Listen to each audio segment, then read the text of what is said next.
Helpless ആയിട്ടൊരു കുട്ടീനെ വളർത്തിയെടുക്കേണ്ട കാര്യം നമുക്കുണ്ടോ? പാരൻ്റ് ആവുക അല്ലെങ്കിൽ കുട്ടികൾ ഉൽപ്പാദിപ്പിക്കുക എന്നുള്ളതൊരു മസ്റ്റൊന്നുമല്ല. അണ്ടിയോടെ എടുക്കുമ്പോഴേ മാങ്ങയുടെ പുളി അറിയുമെന്ന് പറയുന്നത് നമ്മളാണത് കൊണ്ടുപോകേണ്ടത്. അവരുടെ പ്രയോറിറ്റി അതല്ലാതിരുന്നത് കൊണ്ടാണ് അവർ പറയുന്നത് ഞങ്ങൾ വളർത്തിയപ്പോൾ കുഴപ്പമുണ്ടായിരുന്നില്ല എന്ന്. അല്ലാതെ കുഴപ്പമില്ലാതിരുന്നത് കൊണ്ടല്ല. ശരിക്കും പറഞ്ഞു കഴിഞ്ഞാൽ നമുക്ക് WHO തന്നെ റെഗുലേഷൻസ് ഉണ്ട്. സത്യത്തിൽ 3 വയസ്സ് വരെ സ്ക്രീൻ ടൈം കാണിക്കേണ്ട കാര്യമേ ഇല്ല. നമ്മുടെ തിരക്കുകളെ കുറേയൊക്കെ മാറ്റി വെക്കണം. You have to redefine your priorities. അതാണ് ഞാൻ ആദ്യം പറഞ്ഞത്. കുട്ടികൾ വരുമ്പോൾ കുറേ കാര്യങ്ങൾ മാറ്റി വെക്കാൻ നിങ്ങൾ റെഡി ആവണം. പഴയ കാലത്തിൽ ഈ 10-12 കുഞ്ഞുങ്ങളെ പ്രസവിക്കുന്നു കുഴപ്പമില്ല എന്ന് പറയുന്നത് തന്നെ ശരിയല്ല എന്ന് എനിക്ക് തോന്നണേ. ഞാൻ കണ്ടിട്ടുണ്ട് ചില സമയത്ത് എന്ന് പറഞ്ഞാൽ 8 വയസ്സ് 9 വയസ്സുള്ള കുട്ടികളെ തന്നെ കുളിപ്പിക്കുന്ന പാരൻസ്. അതിൻ്റെ ആവശ്യം എന്താ ഉള്ളത്? അപ്പോൾ ഈ ഓവർ ഡിപ്പെൻഡൻസി ഉണ്ടാക്കുന്നത് സത്യത്തിൽ നമ്മൾ തന്നെയാണ്. കുട്ടികൾക്ക് സത്യത്തിൽ അതിൻ്റെ ആവശ്യമില്ല. പ്രഗ്നൻസി നോക്കുകയാണെങ്കിൽ അതിനൊരു 6 മന്ത്സ് മുൻപേ നിങ്ങളുടെ എല്ലാ ഇതുപോലത്തെ ഹാബിറ്റ്സും നിർത്തണം. നമ്മൾ കംപ്ലീറ്റ്ലി സ്റ്റോപ്പ് ചെയ്യണം. അതെന്താണ് പാരൻസ് സമ്മതിച്ചു കൊടുക്കാത്തത്? Hi everyone, welcome to stories it. ഇന്ന് നമ്മുടെ കൂടെയുള്ളത് ലൈഫ് പാരന്റിംഗ് കോച്ച് അതുപോലെ തന്നെ സെക്സ് എഡ്യൂക്കേറ്ററായ അമൃത കെ ഫ്രാൻസിസ് ആണ്. ഹലോ. Thank you. നമസ്കാരം. അപ്പോൾ ഇന്നത്തെ നമ്മുടെ വിഷയം എന്ന് പറയുന്നത് പാരന്റിങ് ആണ്. പാരന്റിങ് എന്ന് പറയുന്നത് വലിയൊരു ടോപ്പിക്കാണ്. ഒരുപാട് കാര്യങ്ങൾ പറയാനുണ്ട്. ഒരു കാലഘട്ടം വരെ അത് ഒരുപാട് ആൾക്കാർ വലിയൊരു മാറ്ററായിട്ടൊന്നും സംസാരിക്കാതിരുന്ന ഒരു വിഷയമാണ്. പക്ഷേ ഇന്നത്തെ കാലഘട്ടത്തിൽ ഒരുപാട് പേരത് സംസാരിക്കുന്നുണ്ട്. കറക്റ്റ്. അപ്പോൾ ഈ ഒരു പാരന്റിംഗ് എന്ന് പറയുന്നത് നമ്മൾ അതിനു മുമ്പേ പറയുന്നത് പാരൻസിനെ കുറിച്ചാണ്, പാരന്റ് ആവാൻ പോകുന്നതിനെ കുറിച്ചാണ്. അപ്പോൾ ഒരു മ്യൂച്വൽ ഡിസിഷനാണ്, രണ്ടുപേരുടെ ഒരു മ്യൂച്വൽ ഡിസിഷനാണ്. പക്ഷെ അതേസമയം തന്നെ നമ്മുടെ സൊസൈറ്റി ഒരുപാട് പ്രഷർ ചെയ്ത് അങ്ങനെ പാരൻസ് ആവുന്ന ആൾക്കാരുണ്ട്. എന്താ ആ ഒരു കാര്യം എന്താണ് ഇതിനകത്തല്ലേ? നമുക്ക് പാരൻസ്, ഇപ്പോൾ ഉള്ള പാരൻസ്, ഇപ്പം നമ്മുടെ ഉൾപ്പെടെ ആ ഒരു കാറ്റഗറി എന്ന് പറഞ്ഞാൽ സൊസൈറ്റൽ പ്രഷർ കൊണ്ട് പാരൻസ് ആയ ആൾക്കാരാണ്. ഇപ്പോൾ ഒരു പരിധി കഴിഞ്ഞ് കഴിഞ്ഞാൽ കോളേജ്, ജോലി, പിന്നെ കല്യാണം കഴിഞ്ഞ കുട്ടികൾ, ആ ഒരു രീതിയിൽ പോയിക്കൊണ്ടിരുന്ന ആൾക്കാരാണ്. ഇപ്പോഴത്തെ ജനറേഷനാണ് ഇനി കുട്ടികൾ വേണോ അല്ലെങ്കിൽ പാരൻറ്റിങ് ചെയ്യാൻ ഞാൻ റെഡി ആണോ എന്നൊക്കെ ചിന്തിച്ച് തുടങ്ങുന്ന ആൾക്കാർ. പക്ഷെ അപ്പോഴും ഞാൻ പറയും അതിനകത്ത് വളരെ കുറച്ചൊരു 10-20% ഈ സ്വയം ഡിസിഷൻ എടുക്കാനുള്ള ഒരു കപ്പാസിറ്റി ഉള്ളൂ. ബാക്കി എല്ലാവരും അച്ഛനും അമ്മയും പറയുന്നത് കൊണ്ട് അല്ലെങ്കിൽ കൂടെ കല്യാണം കഴിച്ച ഫ്രണ്ട്സിനെല്ലാം കുഞ്ഞുങ്ങളായി, അപ്പം ഞങ്ങൾക്കും കുഞ്ഞുങ്ങളെ വേണ്ടെന്നുള്ളൊരു പ്രഷർ ഉള്ളത് കൊണ്ടൊക്കെ കുഞ്ഞുങ്ങളാവുന്നതാണ്. പക്ഷെ സത്യത്തിൽ ആസ് എ പാർട്ട്ണർ നിങ്ങൾ ഒരുമിച്ചാവുന്നതിന് കല്യാണത്തിനൊക്കെ മുൻപ് നിങ്ങൾ പരസ്പരം കാണുകയാണല്ലോ, കണ്ടു, മീറ്റ് ചെയ്തു, സംസാരിച്ചു. അപ്പം നിങ്ങൾ തീരുമാനിക്കേണ്ട ഒരു കാര്യമാണ് നമുക്ക് പാരൻ്റ് ആവണോ, നമുക്ക് കുഞ്ഞുങ്ങൾ വേണോ, നമ്മൾ രണ്ടുപേരും മാത്രമായിട്ട് മതിയോ, അതോ നമുക്ക് എന്നൊരാളെ വേണോ എന്ന് വളരെ കോൺഷ്യസ്ലി എടുത്ത് തീരുമാനിക്കേണ്ട ഒരു കാര്യമാണ്. അത് മ്യൂച്വൽ റെസ്പെക്റ്റ് അതിനേക്കാളൊക്കെ ഉപരി ഒരു കുട്ടി വന്നു കഴിഞ്ഞാലുണ്ടല്ലോ, നിങ്ങൾ രണ്ടുപേരും ഇപ്പം 2 പാർട്ട്ണർ ആയിരിക്കുന്ന അവസ്ഥയിൽ നമുക്ക് ആയിരിക്കാൻ പറ്റില്ല. ഒരു 5 അല്ലെങ്കിൽ ഒരു 10 കൊല്ലം വരെ ഒരുപാട് കാര്യങ്ങളിൽ നമ്മൾ മാറ്റം വേണ്ട കാര്യമുണ്ട്. അതായത് നമുക്ക് നമ്മളായിട്ടിരിക്കാൻ പറ്റില്ല എന്ന് ഞാൻ ഉദ്ദേശിക്കുന്നത്, നമുക്ക് തോന്നിയ പോലെ ഉറങ്ങാം, തോന്നിയ സമയത്ത് എണീക്കാം, അല്ലെങ്കിൽ എനിക്കിപ്പം ഇന്നൊരു ജോലി ഉണ്ട്, അതൊന്നും നടക്കില്ല. അപ്പോൾ you have to tone yourself. അതിന് പറ്റുന്നൊരു സ്റ്റേജിൽ നിങ്ങൾ എപ്പോൾ ആകുന്നോ അപ്പോഴാണ് നിങ്ങൾ പാരൻറ്റിങ്ങിനെ കുറിച്ച് തീരുമാനിക്കേണ്ടത്. അല്ലാതെ അത് മ്യൂച്വൽ ഇതിനേക്കാൾ ഉപരി I would say as a person, ഫീമെയിലാണ്, നമ്മുടെ ബോഡിയാണ് ഏറ്റവും കൂടുതൽ ചേഞ്ച് ഉണ്ടാവുക. അപ്പം ഫീമെയിൽ പാർട്ട്ണറാണ് കൂടുതൽ അതിന് തീരുമാനം എടുക്കേണ്ട ആൾ. കാരണം മെയിൽ പാർട്ട്ണർ ആകുന്നില്ല എന്നല്ല ഞാൻ പറയണേ, പക്ഷെ നമ്മുടെ ബോഡി, നമ്മുടെ ഫിസിക്ക്, നമ്മുടെ ഇമോഷനൊക്കെ ഒരുപാട് വ്യത്യാസം വരും. കൂടുതൽ അതിൽ സാക്രിഫൈസ് ചെയ്യേണ്ടി വരുന്നത്. കറക്റ്റ്. കാരണം നമ്മുടെ ബോഡി ഉണ്ട്, ഇമോഷൻസ് ഉണ്ട്, എല്ലാം മാറും. അതായത് ബിഫോർ ആൻഡ് ആഫ്റ്റർ പ്രഗ്നൻസി ഇപ്പം ഞാൻ തന്നെ നോക്കിയാൽ എനിക്ക് തന്നെ ഒരു ബന്ധമില്ല, മനസ്സിലാവണ്ട.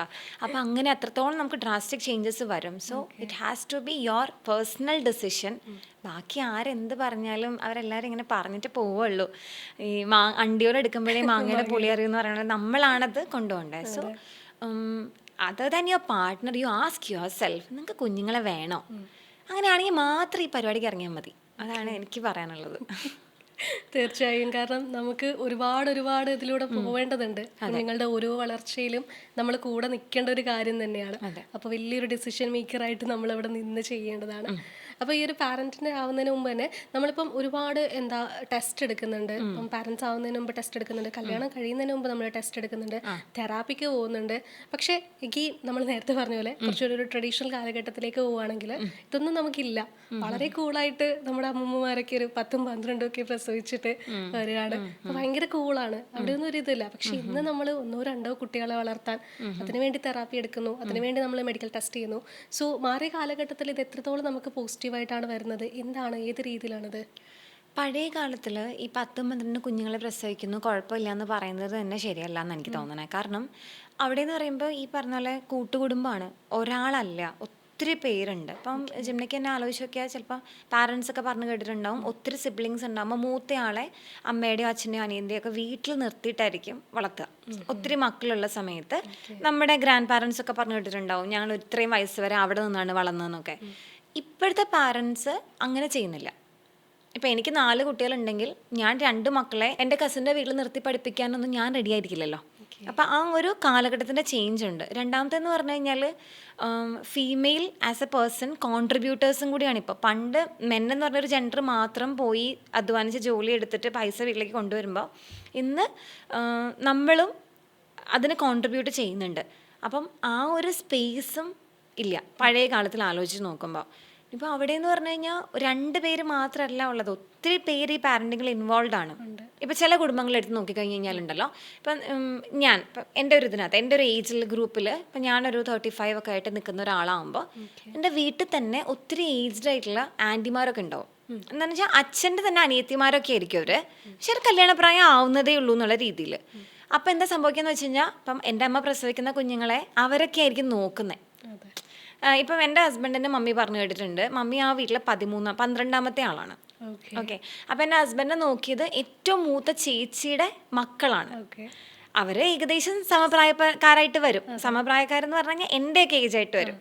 അപ്പോൾ അങ്ങനെയാണ് നോക്കിക്കൊണ്ടിരുന്നത്. ഇന്നത്തെ സിറ്റുവേഷനിൽ അങ്ങനെ ഒരു ഓപ്ഷൻ ഇല്ല, മനസ്സിലാവുന്നുണ്ട്. 2 പേര് അല്ലെങ്കിൽ മാക്സിമം പറഞ്ഞു കഴിഞ്ഞാൽ ഗ്രാൻഡ് പാരൻസിൻ്റെ ഒരു എഫക്റ്റിലാണ് നമ്മൾ കുഞ്ഞുങ്ങളുള്ളത്, നമ്മളത് ടേക്ക് കെയർ ചെയ്ത് പോകുന്നതും. അപ്പോൾ എന്താ സംഭവിക്കണമെന്ന് വെച്ച് കഴിഞ്ഞാൽ പണ്ട് അങ്ങനെ പലര് വളർത്തിയത് കൊണ്ട് നമുക്ക് ആസ് എ പേഴ്സൺ ബിഹേവിയറിലും നമ്മൾ ആസ് എ പേഴ്സണാലിറ്റി ഒരുപാട് ചേഞ്ചസ് വന്നിട്ടുണ്ട്. ഇപ്പം അച്ഛനമ്മ ഒരാളെ കാണുന്നത് പോലെ ആയിരിക്കില്ല അമ്മൂമ്മയോ അല്ലെങ്കിൽ അപ്പൂപ്പനോ ആ കുട്ടിയെ കാണുന്നത്. അമ്മാവൻ അമ്മായി എന്ന് പറഞ്ഞൊരു സെൻസിൽ വരുമ്പോഴത്തേനും അവർ ആ രീതിയിലായിരിക്കില്ല കാണും. എല്ലാത്തിലും ഒരു വ്യത്യാസമുണ്ട്, മനസ്സിലാവുണ്ട്. അപ്പം ഇപ്പോൾ ജിംനയുടെ കുഞ്ഞുങ്ങളെ എൻ്റെ അടുത്ത് കൊണ്ട് ഏൽപ്പിച്ചു കഴിഞ്ഞാൽ ഞാൻ അവരെ ജിംനയും ഹസ്ബൻഡും പറയുന്ന പോലെ ആയിരിക്കില്ലല്ലോ നോക്കാം. ഒരു പരിധി എനിക്ക് ആ ഒരു ഇതുണ്ടാവില്ലേ, എന്തായാലും പോട്ടെ അവളുടെ കുട്ടികളല്ലേ എന്നൊരു. നമ്മുടെ മക്കളാകുമ്പോഴത്തേനും നമ്മൾ ആ രീതിയിലല്ല അവരെ കാണുന്നത്. ഇപ്പം ഈ ചേഞ്ചസ് എല്ലാം അണ്ടർഗോ ചെയ്തിരുന്ന ആൾക്കാരാണ് പഴയ ജനറേഷനിലുള്ള ആൾക്കാർ. അതുകൊണ്ടാണ് നമ്മുടെ ജനറേഷനിലൊക്കെ ഇത്രയും പ്രോബ്ലം ഉള്ള ആൾക്കാരുള്ളത്. ശരിക്കും എങ്ങനെയാണ് ഒരു ഇമോഷനെ ഹാൻഡിൽ ചെയ്യാൻ വേണ്ടി ഒരാൾ വലുതാവുന്ന അനുസരിച്ച് അയാൾ അറിയേണ്ട മാറ്റങ്ങൾ ഇതൊന്നും അറിയുന്നില്ല. ഇങ്ങനെ ഒരു പരിധി വെറുതെ ഇങ്ങനെ വളർന്നു പോകുന്നു എന്ന് മാത്രമേ ഉള്ളൂ. ഇപ്പം എനിക്കൊക്കെ ഓർമ്മയുണ്ട്, പണ്ട് കാലത്ത് എന്ന് പറഞ്ഞു കഴിഞ്ഞാൽ നമ്മൾ രാവിലെ മുതൽ വൈകുന്നേരം വരെ പറമ്പിൽ കളിക്കുമായിരുന്നു. നോക്കിയോന്ന് ചോദിച്ചാൽ നോക്കി, അവിടെ ഉണ്ടോയെന്ന് ചോദിച്ചാൽ അവിടെ ഉണ്ടായി, അത്രേ ഉള്ളൂ. അല്ലാതെ അങ്ങനെ വന്ന കെയറിങ് ഒന്നും ഇല്ല, മനസ്സിലാവുണ്ടോ. പക്ഷെ ഇപ്പോഴത്തെ പാരൻറ്റിങ് എന്ന് പറയുമ്പോൾ അങ്ങനെയല്ല. ഇപ്പം ശരിയാണ്, നമ്പർ കുറയുന്നതുകൊണ്ട് തന്നെ നമുക്ക് കുറച്ചുകൂടെ റെസ്പോൺസിബിലിറ്റി ഉണ്ടെന്ന് എനിക്ക് തോന്നുന്നു. അതായത് ഈ കുട്ടികളെ നമ്മൾ കൊണ്ടുവന്നതാണ്, അവരെ നന്നായിട്ട് നോക്കേണ്ട, അവരെ ആസ് എ പേഴ്സൺ നന്നായിട്ട് മോൾഡ് ചെയ്യേണ്ട ഒരു ഉത്തരവാദിത്വം എനിക്കുണ്ടെന്ന് തിരിച്ചറിയുന്നവരാണ് ഇന്നത്തെ പാരൻസ്. പഴയ പാരൻസ് അങ്ങനെയൊന്നും ഈ പാരൻറ്റിങ് ജേർണീനെ കണ്ടിട്ടില്ല. അതുകൊണ്ടാണ് ഒരു പരിധിവരെ ഞങ്ങളൊക്കെ വളർത്തിയിട്ടുണ്ടല്ലോ എന്നവർക്ക് വളരെ വേഗമായിട്ട് പറയാൻ പറ്റുന്നത്. പക്ഷേ ഈ പറയുന്ന ആൾക്കാർക്ക് തന്നെ അറിയാം അവരുടെ പാരൻറ്റിങ്ങിൻ്റെ പിഴവുകൾ അവരുടെ ഇപ്പോഴുള്ള അഡൽട്ട് ചിൽഡ്രനിൽ നല്ലോണം കാണുന്നുണ്ട്. അത് റിലേഷൻഷിപ്പിലാകാം, ഇപ്പോൾ ക്രിമിനൽ മൈൻഡുള്ള ആളുകളാണെങ്കിലും ഇപ്പം ആങ്കർ എക്സ്പ്രസ് ചെയ്യുന്ന ഇതിനകത്താണെങ്കിലും ഒക്കെ അതെന്തായാലും വരുന്നുണ്ട്. അപ്പം ക്രിമിനൽ മൈൻഡുള്ള ആൾക്കാരെയും അവരെ ഒരു ഷേപ്പ് ചെയ്തത് ചൈൽഡ്ഹുഡിലുണ്ടാകുന്ന ട്രോമാസ്, അവരെ ആവശ്യത്തിന് അവരുടെ ഇമോഷൻസിനെ സ്റ്റെബിലൈസ് ചെയ്ത് അവരെ നോക്കാത്തതൊക്കെ ഒരുപാട് അവരെ മാറ്റർ ചെയ്തിട്ടുണ്ടാവും. ഇപ്പം ഒരു എക്സാമ്പിൾ പറഞ്ഞു കഴിഞ്ഞാൽ, ഇപ്പം നമ്മുടെ വീട്ടിൽ ഇപ്പം അച്ഛനും അമ്മയും അത്ര അവൈലബിൾ അല്ലായിരുന്നു എന്ന് വിചാരിക്കും. അപ്പം വലിയച്ഛൻ്റെയോ വലിയമ്മയുടെയോ ഒക്കെ വീട്ടിൽ നിന്ന കുട്ടികളെന്ന് പറയുമ്പോഴത്തേനും അവിടെ ഒരുപാട് സാഹചര്യങ്ങളിൽ ഞങ്ങൾ എക്സ്ട്രാ ഫിറ്റിങ്സ് ആയിട്ട് അവർക്ക് തന്നെ ഫീൽ ചെയ്യും ഒരു പരിധി വരെയൊക്കെ. ഇപ്പം എന്തൊക്കെ പറഞ്ഞു കഴിഞ്ഞാലും ഒത്തിരി നല്ലോണം നോക്കുകയാണെങ്കിലും എവിടെയാണ് എൻ്റെ സ്പേസ്, എവിടെയാണ് എൻ്റെ ഞാൻ എന്തൊക്കെ ചെയ്യാൻ പാടില്ല എന്നൊരു കറക്റ്റ് ഒരു ക്ലാരിറ്റി അവർക്ക് ഉണ്ടാവില്ല. ഒരു പോയിന്റ് കഴിഞ്ഞാല് ഒരു പോയിന്റ് കഴിയുമ്പോഴത്തേനും ഒരു പരിധിയിൽ കഴിഞ്ഞ് എനിക്ക് പറയാൻ പറ്റില്ല. ഒരു ആവശ്യം ഉണ്ടെങ്കിലും പോയി ചോദിക്കാൻ പറ്റില്ല. ഇങ്ങനെയാണ് എനിക്ക് ഫീൽ ചെയ്യുന്നത്, അത് പറയാൻ പറ്റില്ല, കാരണം ഞാൻ ഇവിടെയാണല്ലോ നിൽക്കുന്നത്. അങ്ങനെ ഒരു ഇത് വരും. ഇതൊക്കെ വളർന്നു കഴിഞ്ഞ് റിലേഷൻഷിപ്പിലേക്ക് വരുമ്പോൾ ഇതെങ്ങനെ മാനേജ് ചെയ്യണമെന്ന് അറിയാൻ പറ്റില്ല. ഇപ്പം ഇങ്ങനെ ഒരാളാണ് ഒരു പാർട്ട്ണർ എന്ന് വിചാരിക്കും. മറ്റേ പാർട്ട്ണർ ഇതുപോലെ അച്ഛനും അമ്മയും ഉണ്ട്, അല്ലെങ്കിൽ വളരെ നല്ല ക്ലാരിറ്റിയുള്ള ബൗണ്ടറീസോട് കൂടി വളർന്നു വന്ന ആൾക്കാരാണ്. ഇവർ രണ്ടുപേരും കൂടെ ഒരുമിച്ച് ആകുമ്പോൾ ഇതെങ്ങനെ മാനേജ് ചെയ്യും? അപ്പോൾ അതിൻ്റെ ബാലൻസിന് അറിയില്ല. ബാലൻസിന് അറിയാത്തത് എന്തുകൊണ്ടാണ്? പാരൻറ്റിങ്ങിൽ നമ്മളത് പഠിപ്പിച്ച് കൊടുക്കാത്തത് കൊണ്ടാണ്. ഇപ്പം ഒരു എവിടെയെങ്കിലും ഒരു ഇംബാലൻസ് വന്നു കഴിഞ്ഞാൽ അതിനെ എങ്ങനെ ബാലൻസ് ചെയ്യുന്നതും കൂടെ നമ്മൾ പറഞ്ഞു കൊടുക്കണ്ടേ? അതാണ്. അങ്ങനെയൊന്നും ആരും പഴയ കാലത്ത് എഫേർട്ട് എടുത്തിട്ടില്ല. അതുകൊണ്ട് അത് ഈസി ആയിരുന്നു. അതുകൊണ്ട് ഇന്ന് നമ്മളതിനൊക്കെ വെച്ചാൽ അതിനൊക്കെ നമ്മൾ അഡ്രസ്സ് ചെയ്യുന്നത് കൊണ്ടാണ് അത് ഹെവി ടാസ്ക് ആവുന്നത്. പണ്ടത്തെ ഒരു സിറ്റുവേഷൻ എന്ന് പറഞ്ഞു കഴിഞ്ഞാൽ ഇപ്പം അച്ഛൻ്റെ അമ്മയുടെ ഒരു ഇതാണെങ്കിൽ പോലും ഒരു പരിധി വരെ പറ്റുന്നില്ലെങ്കിൽ ക്ഷമിക്കുക, വിട്ടുകളയുക, പോട്ടെ. എന്നിട്ട് അതിങ്ങനെ ഇങ്ങനെ സപ്രസ് ചെയ്തിട്ടുള്ള ജീവിതമാണ് അവസാനം വരെ പ്രഷർ ചെയ്ത് വെക്കുക. അപ്പോൾ ഇതെല്ലാം പാരൻറ്റിങ്ങിലും വരുന്നുണ്ട്. അപ്പോൾ അവിടെ ഇപ്പോൾ വേറൊരു പോയിന്റും കൂടെ പറയേണ്ടി വരും. അങ്ങനെ ഒരു പാരൻറ്റ്ഹുഡിൽ ഉണ്ടാവുന്ന കുട്ടികളോട് അച്ഛനും അല്ലെങ്കിൽ അമ്മയും തന്നെ പറയും, നിങ്ങൾ നന്നായിട്ട് വേണം എന്നെ ഇവിടുന്ന് രക്ഷപ്പെടുത്താൻ വേണ്ടി. ഇപ്പോൾ ചിന്ന പറഞ്ഞ ഈ പഴയ ജനറേഷൻ പാരൻറ്റിങ്ങിലൊക്കെ വന്ന് നിൽക്കുന്ന ഒരു സിറ്റുവേഷനായത്. അപ്പം അഡൾട്ട് ചിൽഡ്രൻ്റെ പ്രശ്നം എന്താ? നല്ലോണം പഠിക്കണം, നല്ല ജോലി കിട്ടണം, എന്നിട്ട് വേണം എൻ്റെ അമ്മേനെ അല്ലെങ്കിൽ എൻ്റെ അച്ഛനെ ഈ ഒരു ബുദ്ധിമുട്ടിൽ നിന്ന് രക്ഷിക്കാൻ എന്നുള്ളതാണ്. അപ്പം ആ കുട്ടികൾക്ക് കുട്ടികളായിട്ടിരിക്കാൻ പറ്റുന്നില്ലല്ലോ. അവർ ആസ് എ പേഴ്സൺ അവരുടെ ഏർലി മെച്യൂരിറ്റിനേക്കാൾ ഉപരി അവരുടെ പേഴ്സണാലിറ്റി എന്താണെന്ന് പോലും ഡിഫൈൻ ചെയ്യുന്നില്ല. ഇപ്പോഴത്തെ പാരൻസ് ഒന്നും അങ്ങനെയൊന്നും ചിന്തിക്കുന്നില്ല. ഇപ്പം നമ്മുടെ ജനറേഷനിലെ ആൾക്കാരാണെങ്കിലും കൊച്ചുങ്ങൾ വലുതായിട്ട് ഞങ്ങളെ രക്ഷിക്കണം, അല്ലെങ്കിൽ നീ എന്നെ സേവ് ചെയ്യണം, അങ്ങനത്തെ ഒന്നും ജനറലി ഇല്ല. So that's A difference. അവർക്ക് ആക്ച്വലി ഒരു ദിവസം തന്നെ സ്കൂളിൽ പോകുമ്പോൾ തന്നെ കുട്ടികൾക്ക് കൊടുക്കാനുള്ള ഒരുപാട് ആക്ടിവിറ്റീസും അതൊക്കെയായിരുന്നു എനിക്ക്. കുട്ടികളാണ് പാരന്റിങ്ങിനേക്കാൾ ഉപരി അവർക്ക് ഞങ്ങൾക്ക് എന്ത് ചെയ്തു കൊടുക്കാൻ പറ്റും, ക്വാളിറ്റി ആയിട്ട് അവരുടെ ലൈഫിനെ എങ്ങനെ മാറ്റാൻ പറ്റുന്നതാണ് ഇവരുടെ ചിന്ത. മറ്റേ പാസ്റ്റ് ജനറേഷൻ്റെ ചിന്ത എന്ന് പറഞ്ഞു കഴിഞ്ഞാൽ പിന്നെ പറയുന്നത് നമ്മൾ ഒരുപാട് പ്രയോറിറ്റിയിൽ അല്ലെങ്കിൽ പ്രിവിലേജിൽ നിന്നിട്ടാണ് ഈ സംസാരിക്കുന്നത്. പഴയ ആൾക്കാരെന്ന് പറയുമ്പോൾ അന്നുള്ള ഭക്ഷണത്തിനും അവരുടെ ബേസിക് കമ്മ്യൂണിറ്റീസിനും ഒക്കെ വേണ്ടിയും ഫൈറ്റ് ചെയ്യുന്ന ആൾക്കാരാണ്. അപ്പോൾ അവർക്ക് ഇങ്ങനെ ചിന്തിക്കാൻ പറ്റില്ല. അപ്പോൾ അതുകൊണ്ട് അവരുടെ പ്രയോറിറ്റി അതല്ലാതിരുന്നത് കൊണ്ടാണ് അവർ പറയുന്നത് ഞങ്ങൾ വളർത്തിയപ്പോൾ കുഴപ്പമുണ്ടായിരുന്നില്ല എന്ന്. അല്ലാതെ കുഴപ്പമില്ലാതിരുന്നത് കൊണ്ടല്ല. അതാണ്. ഓക്കെ, എന്തായാലും കാലഘട്ടം മാറുമ്പോൾ അതിനനുസരിച്ചുള്ള മാറ്റങ്ങൾ ഉണ്ടാകട്ടെ. തീർച്ചയായിട്ടും വേറെ വലിയൊരു ടോപ്പിക്കാണ്. പറയാനാണെങ്കിൽ ഒത്തിരി ഉണ്ട്. ഓക്കെ, ഇനിയിപ്പോൾ നമ്മൾ കുട്ടികളിലേക്ക് വരികയാണെങ്കിൽ ഇപ്പം നമ്മൾ ചെറിയ കുട്ടികളെ ഇപ്പം ഫീഡ് ചെയ്ത് കൊടുക്കുന്ന ഭക്ഷണം അവർക്ക് കൊടുക്കുക. ഭക്ഷണം കൊടുക്കുക എന്ന് വെച്ചാൽ ഒരു വലിയ ടാസ്ക് തന്നെയാണ് ഇപ്പോൾ കുഞ്ഞുങ്ങൾക്ക് കൊടുക്കുന്നത്. പക്ഷെ അതേസമയം തന്നെ അങ്ങനെ ഫുഡ് കൊടുക്കാൻ വേണ്ടി ഫീഡ് ചെയ്യാൻ വേണ്ടിയിട്ട് നമ്മൾ മെയിനായിട്ട് യൂസ് ചെയ്യുന്ന ഒരു വെപ്പണാണ് മൊബൈൽ ഫോൺ എന്ന് പറയുന്നത്. മൊബൈൽ ഫോൺ കാണിച്ചുകൊണ്ടാണ് നമ്മൾ ഓരോ ദിവസം കുട്ടികൾ ഫുഡ് കൊടുക്കുന്നുണ്ടാവുക.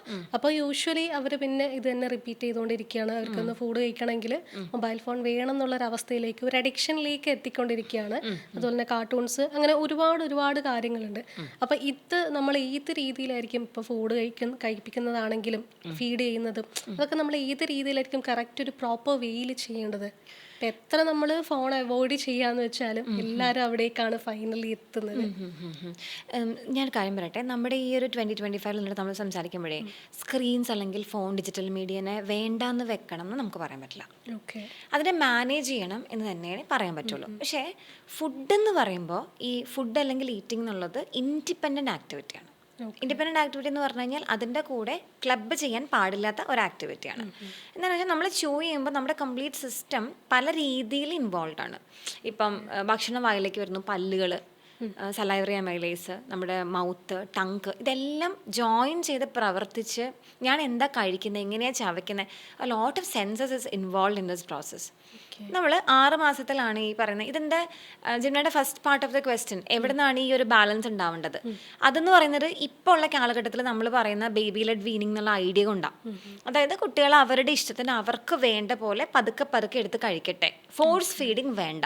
നമ്മളൊക്കെ പണ്ട് ഇങ്ങനെ വാ തുറന്ന് അകത്തേക്ക് വെച്ചിട്ട് കഴിക്കുന്ന ഒരു പരിപാടിയായിരുന്നല്ലോ.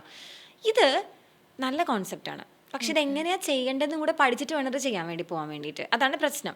അപ്പോൾ കറക്റ്റ് ആസ് യു സെഡ് ഒത്തിരി ടൈം കൺസ്യൂമിങ് ആയിട്ടുള്ളൊരു പരിപാടിയാണ്.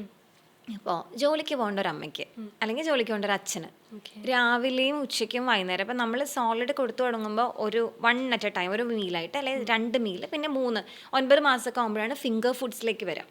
അതുവരെ നമ്മൾ കുറുക്ക് മാത്രമേ കൊടുക്കുള്ളൂ. അപ്പം അതൊക്കെ കൺസിസ്റ്റൻസി ചേഞ്ച് ചെയ്തിട്ടാണ് വരുന്നത്. ഇതിന് എത്ര സമയം ഇരിക്കണം എന്നറിയാൻ പറ്റില്ല.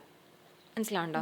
പിന്നെ നമ്മൾ അപ്പോൾ കറക്റ്റായിട്ട് ഡയറ്റീഷ്യൻസ് പറഞ്ഞു കൊടുക്കും, ഇപ്പം ഇത്ര ഗ്രാമാണ്, അത് ആ ബേബിയുടെ വെയിറ്റ് അനുസരിച്ച് ഇത്ര ഗ്രാമാണ് കഴിക്കേണ്ടത്, ഇത്ര ഗ്രാം എന്ന് പറഞ്ഞാൽ ഇത്ര ടീസ്പൂണാണ് എന്നൊക്കെ നമ്മൾ കറക്റ്റായിട്ട് പറഞ്ഞു കൊടുക്കും. പക്ഷെ അവിടെ പറയുന്ന പ്രശ്നം എന്ന് വെച്ചാൽ ഒറ്റയ്ക്കാണെങ്കിൽ ഇപ്പം 2 കാറ്റഗറി ആയിട്ട് പറയാം. അതായത് ഇപ്പം ഒരു ന്യൂക്ലിയർ പാരൻസ് ആണെങ്കിൽ വെച്ചാൽ അച്ഛനും അമ്മയും കുട്ടിയും മാത്രമേ ഉള്ളെങ്കിൽ ഒരു പരിധി വരെ അവർക്ക് ഇതൊക്കെ മെയിൻറ്റെയിൻ ചെയ്യാൻ പറ്റും. അവിടെ തന്നെ ഒരു മെയ്ഡ് വരുമ്പോൾ പുള്ളിക്കാരത്തേക്ക് സങ്കടം, ഈ ഒരു 2 ടീസ്പൂണേ കഴിച്ചുള്ളൂ, അപ്പം നമ്മൾ പിന്നെയും ആഡ് ചെയ്യണം. ഗ്രാൻഡ് പാരൻസ് ഇൻവോൾവ് ആണെങ്കിൽ നമ്മുടെ കയ്യിൽ നിൽക്കില്ല. അവിടെയാണ് സത്യത്തിൽ ഈ സ്ക്രീൻ വരുന്നത്. എന്തിനാണെന്നറിയാം, ഒരു സപ്പോർട്ടിങ് എലമെൻ്റ് ആയിട്ട്. അവരുടെ പ്രൈമറി കൺസേൺ എന്താണ്? ഇപ്പം എൻ്റെയും ജിംനയുടെയും പാരൻസിൻ്റെ ആണെങ്കിൽ പോലും ഭക്ഷണം നല്ലോണം കഴിക്കുക. അപ്പോൾ അവരുടെ സ്നേഹത്തിൻ്റെ എക്സ്പ്രഷൻ തന്നെ തീറ്റിക്കലാണ് ശരിക്കും പറഞ്ഞാൽ, അല്ലേ? അപ്പോൾ അവരുടെ കുട്ടിയാണിത്. അപ്പോൾ അവർ എത്ര സ്നേഹമായിട്ട് കൊടുക്കും. അപ്പോൾ ആ സ്നേഹം മിക്സ് ചെയ്ത് വരുമ്പോൾ എന്തോരെന്ന് വെച്ചാൽ ബൗണ്ടറി പോയി കിട്ടി. ഇപ്പോൾ ഇവിടെ ഏറ്റവും എളുപ്പം എന്താ, കാർട്ടൂൺ ഓൺ ചെയ്ത് വെച്ചാൽ ഇപ്പോൾ 7 മാസം മുതലാണ് സത്യം പറഞ്ഞു കഴിഞ്ഞാൽ ഈ സ്ക്രീൻസ് സ്റ്റാർട്ട് ചെയ്യുന്നതെന്ന് നമ്മൾ പറയും. മനസ്സിലാണ്ടോ? കാരണം ചില കുട്ടികൾ ഈ പറഞ്ഞ പോലെ ഇരിക്കാൻ തുടങ്ങി കഴിയുമ്പോൾ 6.5 7 ഒക്കെ ആകുമ്പോൾ ഇരിക്കാൻ തുടങ്ങും. എന്നിട്ട് നമ്മളിങ്ങനെ പറയുമ്പോൾ ഹൈ ചെയറിലൊക്കെ കുറച്ച് നാളൊക്കെ ഇരിക്കുവേ, അത് ഇങ്ങനെ 7.5 8 മാസമൊക്കെ ആകുമ്പോഴത്തേനും അവർക്ക് ചുറ്റുപാടുള്ള വിഷൻ കൂടും, അവർ ഡിസ്ട്രാക്റ്റഡ് ആവാൻ തുടങ്ങും. അപ്പം പിന്നെ ഇവരുടെ ശ്രദ്ധ ഫുഡിലേക്ക് മെയിൻറ്റെയിൻ ചെയ്യാന്നുള്ളത് ഭയങ്കര ഒരു എന്താ പറയണ ഹെർക്കൂലിയൻ ടാസ്ക്കാണ്. അത് നമുക്ക് തന്നെ ചെയ്യാൻ പറ്റുന്നില്ലാത്തപ്പോൾ നമുക്ക് വേറെ ആളുടെ നിന്ന് എക്സ്പെക്ട് ചെയ്യാൻ പറ്റില്ല. It's a big task. അപ്പോൾ എളുപ്പം എന്താ, ഫോൺ വെച്ച് കൊടുക്കുക. ഫോൺ വെച്ച് കൊടുക്കുമ്പം അതിനകത്ത് കളേഴ്സ് മാറുന്നു, ഒച്ചകൾ മാറുന്നു, വിഷൻ മാറുന്നു. എന്താ ഈ കളേഴ്സിനേക്കാൾ ഉപരി ഇപ്പം കൊക്കോമലൊക്കെ ആണെങ്കിൽ ഒരാൾ പോയി അപ്പം തന്നെ ഭയങ്കര ചടുലമായ മൂവ്മെൻറ്റ്സ് ആണ്. അപ്പോൾ കുട്ടി അത് കണ്ണ് നട്ട് ഇങ്ങനെ നോക്കിയിരിക്കും. ആ ഗ്യാപ്പിൽ ഫുഡ് കൊടുക്കുക. അങ്ങനെ സത്യം പറഞ്ഞു കഴിഞ്ഞാൽ ഒരു എയ്ഡിങ് ഡിവൈസ് ആയിട്ട് വരുന്ന ഒരു സാധനമാണ് ശരിക്കും പറഞ്ഞാൽ സ്ക്രീൻസ്. പക്ഷേ ഈ പറയുന്ന പോലെ അത് എളുപ്പമാകുമ്പോൾ നമ്മളതൊരു പിന്നെ മാറ്റാം, കുഞ്ഞിപ്പോൾ 8 മാസമല്ലേ ആയിട്ടുള്ളൂ എന്നുള്ള രീതിയിൽ ഇങ്ങനെ തുടങ്ങും. പിന്നെ നമുക്കത് മാറ്റാൻ പറ്റില്ല എന്നുള്ളതാണ് പ്രശ്നം. അപ്പോൾ ഇത് ശരിക്കും പറഞ്ഞു കഴിഞ്ഞാൽ നമുക്ക് WHO തന്നെ റെഗുലേഷൻസ് ഉണ്ട്. സത്യത്തിൽ 3 വയസ്സ് വരെ സ്ക്രീൻ ടൈം കാണിക്കേണ്ട കാര്യമേ ഇല്ല. 0 സ്ക്രീൻ ടൈമാണ്. അറ്റ്ലീസ്റ്റ് 2 വയസ്സ് വരെയെങ്കിലും ഞാനിപ്പോൾ പറയും, മാം ഒട്ടും പറ്റില്ല എന്നൊക്കെ പറയുന്നവരോട് ഇപ്പോൾ 2 വയസ്സ് വരെ നിങ്ങൾ കാണിക്കണ്ട. അത് കഴിഞ്ഞിട്ടൊരു 20 minutes a day ആയിട്ട് വരിക. പിന്നെ അതിനൊരു 30, ഇപ്പം 3 to 5 years ആകുമ്പോൾ നമ്മൾ പറയും 1 മണിക്കൂർ പെർ ഡേ 1 hour കാണിച്ചോളൂ. 6 to 12 ആകുമ്പോൾ less than 2 hours a day കാണിക്കും. 13 to 18 ആകുമ്പോഴത്തേനും less than 3 hours a day. അങ്ങനെ ഒരു ചാർട്ട് തന്നെയുണ്ട്. മനസ്സിലാണ്ടോ? പക്ഷെ അവിടെയും ശ്രദ്ധിക്കേണ്ടതെന്ന് പറഞ്ഞു കഴിഞ്ഞാൽ ഫുഡിൻ്റെ കൂടെ ക്ലബ് ചെയ്യേണ്ട ഒരു ആക്ടിവിറ്റി അല്ല അത് എന്നുള്ളതാണ്. നമ്മൾ എളുപ്പത്തിൻ്റെ അവിടെ 2 കാര്യങ്ങൾ പറയണം. ഒന്ന്, ബേബി ലെഡ് വീനിങ് തുടങ്ങുമ്പോൾ, സോളിഡ്സ് തുടങ്ങുമ്പോൾ കുട്ടികൾക്ക് അറിയില്ല അവരുടെ ഫുഡിൻ്റെ ഇത്രത്തോളം ഭക്ഷണം കഴിച്ചാലാണ് എൻ്റെ സ്റ്റൊമക്ക് എന്ന് അറിയാന്നുള്ള കപ്പാസിറ്റി കുഞ്ഞുങ്ങൾക്ക് അറിയാൻ പറ്റില്ല. അതുകൊണ്ട് കുറച്ച് അധികവും കുറച്ച് കുറവും കുഞ്ഞുങ്ങൾ കഴിക്കും. അതുകൊണ്ടാണ് അവരുടെ വെയിറ്റ് അനുസരിച്ച് ഇത്ര ഫുഡാണ് ഈ കുട്ടിക്ക് ഇപ്പം കൊടുക്കേണ്ടതെന്ന് പറയുന്നത്. അപ്പം നമ്മൾ അത് മെയിൻറ്റെയിൻ ചെയ്യണം. എന്നിട്ട് കുറച്ചൊരു 10 months ഇത് മെയിൻറ്റെയിൻ ചെയ്ത് പോകുന്ന ഒരു കുട്ടിയാണെങ്കിൽ 10 മാസമൊക്കെ ആകുമ്പോഴത്തേനും കറക്റ്റായിട്ട് ഇത്ര മതി എന്ന് പറയും. ഇപ്പം എന്നെ സംബന്ധിച്ചാണെങ്കിൽ പോലും ചോറ് എടുക്കുമ്പം എനിക്ക് ഇത്ര ചോറ് മതി എന്ന് എക്സാക്റ്റ് പറയാൻ എനിക്കറിയില്ല. അപ്പോൾ കുറച്ചുകൂടെ എടുക്കാം, ചിലപ്പോൾ എനിക്ക് തോന്നും കുറച്ചും കൂടി എടുക്കാം. അപ്പോൾ അത് ചിലപ്പോൾ കഴിക്കാൻ പറ്റില്ല. പക്ഷേ ഇതുപോലെ ബേബി ലെഡ് ഫോം ചെയ്ത കുട്ടികളാണെങ്കിൽ എനിക്ക് ഇത്രയും മതി എന്ന് അവർ എക്സാക്റ്റ് ആയിട്ട് പറയും. അതിപ്പോൾ ഞാൻ എക്സ്പീരിയൻസും കൂടെ പറയാം. എൻ്റെ 7 year oldും എനിക്ക് 5 year old 2 മക്കളാണ് ഉള്ളത്. അവന്മാരോട് ഇപ്പോൾ എനിക്ക് ഒരു എന്താ പറയണ ഒരു ഹെൽപ്പ് എടുത്താൽ അവർ പറയും, അമ്മ എനിക്ക് അത്രയും വേണ്ട, അതിൻ്റെ ഹാഫ് മതി എന്നൊരു എക്സാക്റ്റ് ആയിട്ട് പറയും. അത് അവരുടെ സ്റ്റൊമക്കിനോട് അവർക്ക് അത്ര ബ്യൂട്ടിഫുൾ ബോണ്ടിങ് ഉള്ളതുകൊണ്ടാണ്. ഈ TV കാണിച്ച് സ്ക്രീൻ കാണിച്ച് കൊടുക്കുമ്പം അവർക്ക് അതുപോലും അറിയാത്തൊരു എന്താ കഴിക്കുന്നത്, എന്താ ചവയ്ക്കുന്നത്, എന്താ ടേസ്റ്റ്, ഇതൊന്നും അറിയില്ല. അപ്പം ശരിക്കും പറഞ്ഞു കഴിഞ്ഞാൽ ഇപ്പം എന്താണ് ഇതിൻ്റെ വേ ഔട്ട് എന്ന് ചോദിച്ചു കഴിഞ്ഞാൽ ഈസി വേ നോക്കുക എന്നുള്ളതാണല്ലോ. നമ്മൾക്ക് നമ്മുടെ തിരക്കുകളെ കുറേയൊക്കെ മാറ്റി വെക്കണം. You have to redefine your priorities. അതാണ് ഞാൻ ആദ്യം പറഞ്ഞത്, കുട്ടികൾ വരുമ്പോൾ കുറേ കാര്യങ്ങൾ മാറ്റി വെക്കാൻ നിങ്ങൾ റെഡി ആവണം. അങ്ങനെ അല്ലെങ്കിൽ റെഡിയായ ആൾക്കാർക്ക് അത് കംപ്ലീറ്റ്ലി വിട്ടുകൊടുക്കുക. ചില സ്ഥലത്ത് എന്താ പറയുക, മെയിൽ പാർട്ട്നേഴ്സ് പറയും ഞാൻ നോക്കിക്കോളാം. അങ്ങനെയാണെങ്കിൽ അവരുടെ രീതിയിൽ നോക്കട്ടെ. ചിലപ്പോൾ ഗ്രാൻഡ് പാരൻസ് ഉണ്ടാവും, അപ്പോൾ അവരുടെ രീതിയിൽ നോക്കട്ടെ. ആ രീതിയിൽ നമ്മൾ സമ്മതിച്ച് കൊടുത്തേ നമുക്ക് പറ്റില്ല, അല്ലെങ്കിൽ നമുക്ക് ഫ്രിക്ഷൻ ഉണ്ടായിക്കൊണ്ടേയിരിക്കും. മനസ്സിലാവുണ്ടോ? അങ്ങനെയാണ്. പക്ഷെ എന്നാലും പറയാവുന്നത് ഒരിക്കലും സ്ക്രീനെ ചെയ്യരുത്. ഇപ്പോൾ വിഷ്വൽ ഓട്ടിസം എന്നൊക്കെ പറഞ്ഞ് കുറേ കാര്യങ്ങൾ വന്നുകൊണ്ടിരിക്കുന്നുണ്ടല്ലോ. അപ്പം എന്താണ് ഐഡിയ എന്ന് പറഞ്ഞു കഴിഞ്ഞാൽ why we are including screens ഇതാണ്. ഇത് വന്നു കഴിയുമ്പോൾ എന്താ സംഭവിക്കുക, കുട്ടികൾക്ക് അവരെ തന്നെ മനസ്സിലാവാതെ ആവും. അപ്പോൾ അതുകൊണ്ട് നമ്മൾ ചെയ്യരുത്. ഇങ്ങനെ പറയാൻ പറ്റുവാണെങ്കിൽ പോലും നമുക്കതിനെ മാറ്റിയെടുക്കാൻ പറ്റുമെന്നാണ് എനിക്ക് തോന്നുന്നത്. ഓക്കെ, എന്താ കഴിക്കുന്നതെന്ന് പോലും അറിയില്ല, വെറുതെ ഇങ്ങനെ ചവച്ചുകൊണ്ടിരിക്കും. ഞാൻ കണ്ടിട്ടുണ്ട് കുട്ടികളെ, അവരിങ്ങനെ ഇപ്പം എയർപോർട്ടിലൊക്കെ വെച്ചിട്ടുണ്ടല്ലോ, നമുക്ക് ലേ ഓവേഴ്സ് ഉണ്ടാവുമല്ലോ, അപ്പോൾ ഭക്ഷണം കൊടുക്കുന്നുണ്ടെന്ന് വെച്ചാൽ അതുങ്ങളിങ്ങനെ ചവച്ചുകൊണ്ടിരിക്കുന്നുണ്ടാവും മണിക്കൂറുകളോളം. എന്താ ചവയ്ക്കുന്നതെന്ന് പോലും അവർക്ക് അറിയില്ല. സങ്കടം തോന്നും ശരിക്കും പറഞ്ഞാൽ. അപ്പോൾ എന്തിനാണ് നമ്മൾ അങ്ങനെ ഒട്ടും അത്ര ഹെൽപ്ലെസ് ആയിട്ടൊരു കുട്ടീനെ വളർത്തിയെടുക്കേണ്ട കാര്യം നമുക്കുണ്ടോ? ഒന്ന് ആലോചിച്ച് നോക്കിക്കേ. ഞാൻ എപ്പോഴും ചോദിക്കും, നിങ്ങൾ എന്തിനിങ്ങനെ കുഞ്ഞുങ്ങളെ തീറ്റിക്കുന്നത്? വിശപ്പ് ഒരു ഇൻവോളണ്ടറി ആക്ടിവിറ്റിയാണ്. വിശന്നാൽ എനിക്ക് വിശന്നു എന്ന് അവർ പറയും, അവർ കരയുമെങ്കിലും ചെയ്യും അല്ലേ. വിശപ്പ് നിർത്തി കഴിഞ്ഞ് കഴിഞ്ഞാൽ നമുക്ക് എത്ര നല്ല ഫുഡാണെങ്കിലും തിന്നാൻ പറ്റില്ല. അത് ഇൻവോളണ്ടറി ആയിട്ട് എന്നിട്ട് അവരെ ഇങ്ങനെ ഇരുത്തി കഴിപ്പിക്കാന്ന് പറയുന്നത് എന്തൊരു, ഞാൻ സത്യം പറഞ്ഞാൽ ഭയങ്കര ആ കുട്ടികളെ നമുക്ക് ഭയങ്കരമായിട്ട് പരിതാപം തോന്നുന്ന ഒരു സങ്കടമാണ്. എന്താ ഇങ്ങനെ കാണിക്കണേന്ന് നോക്കും.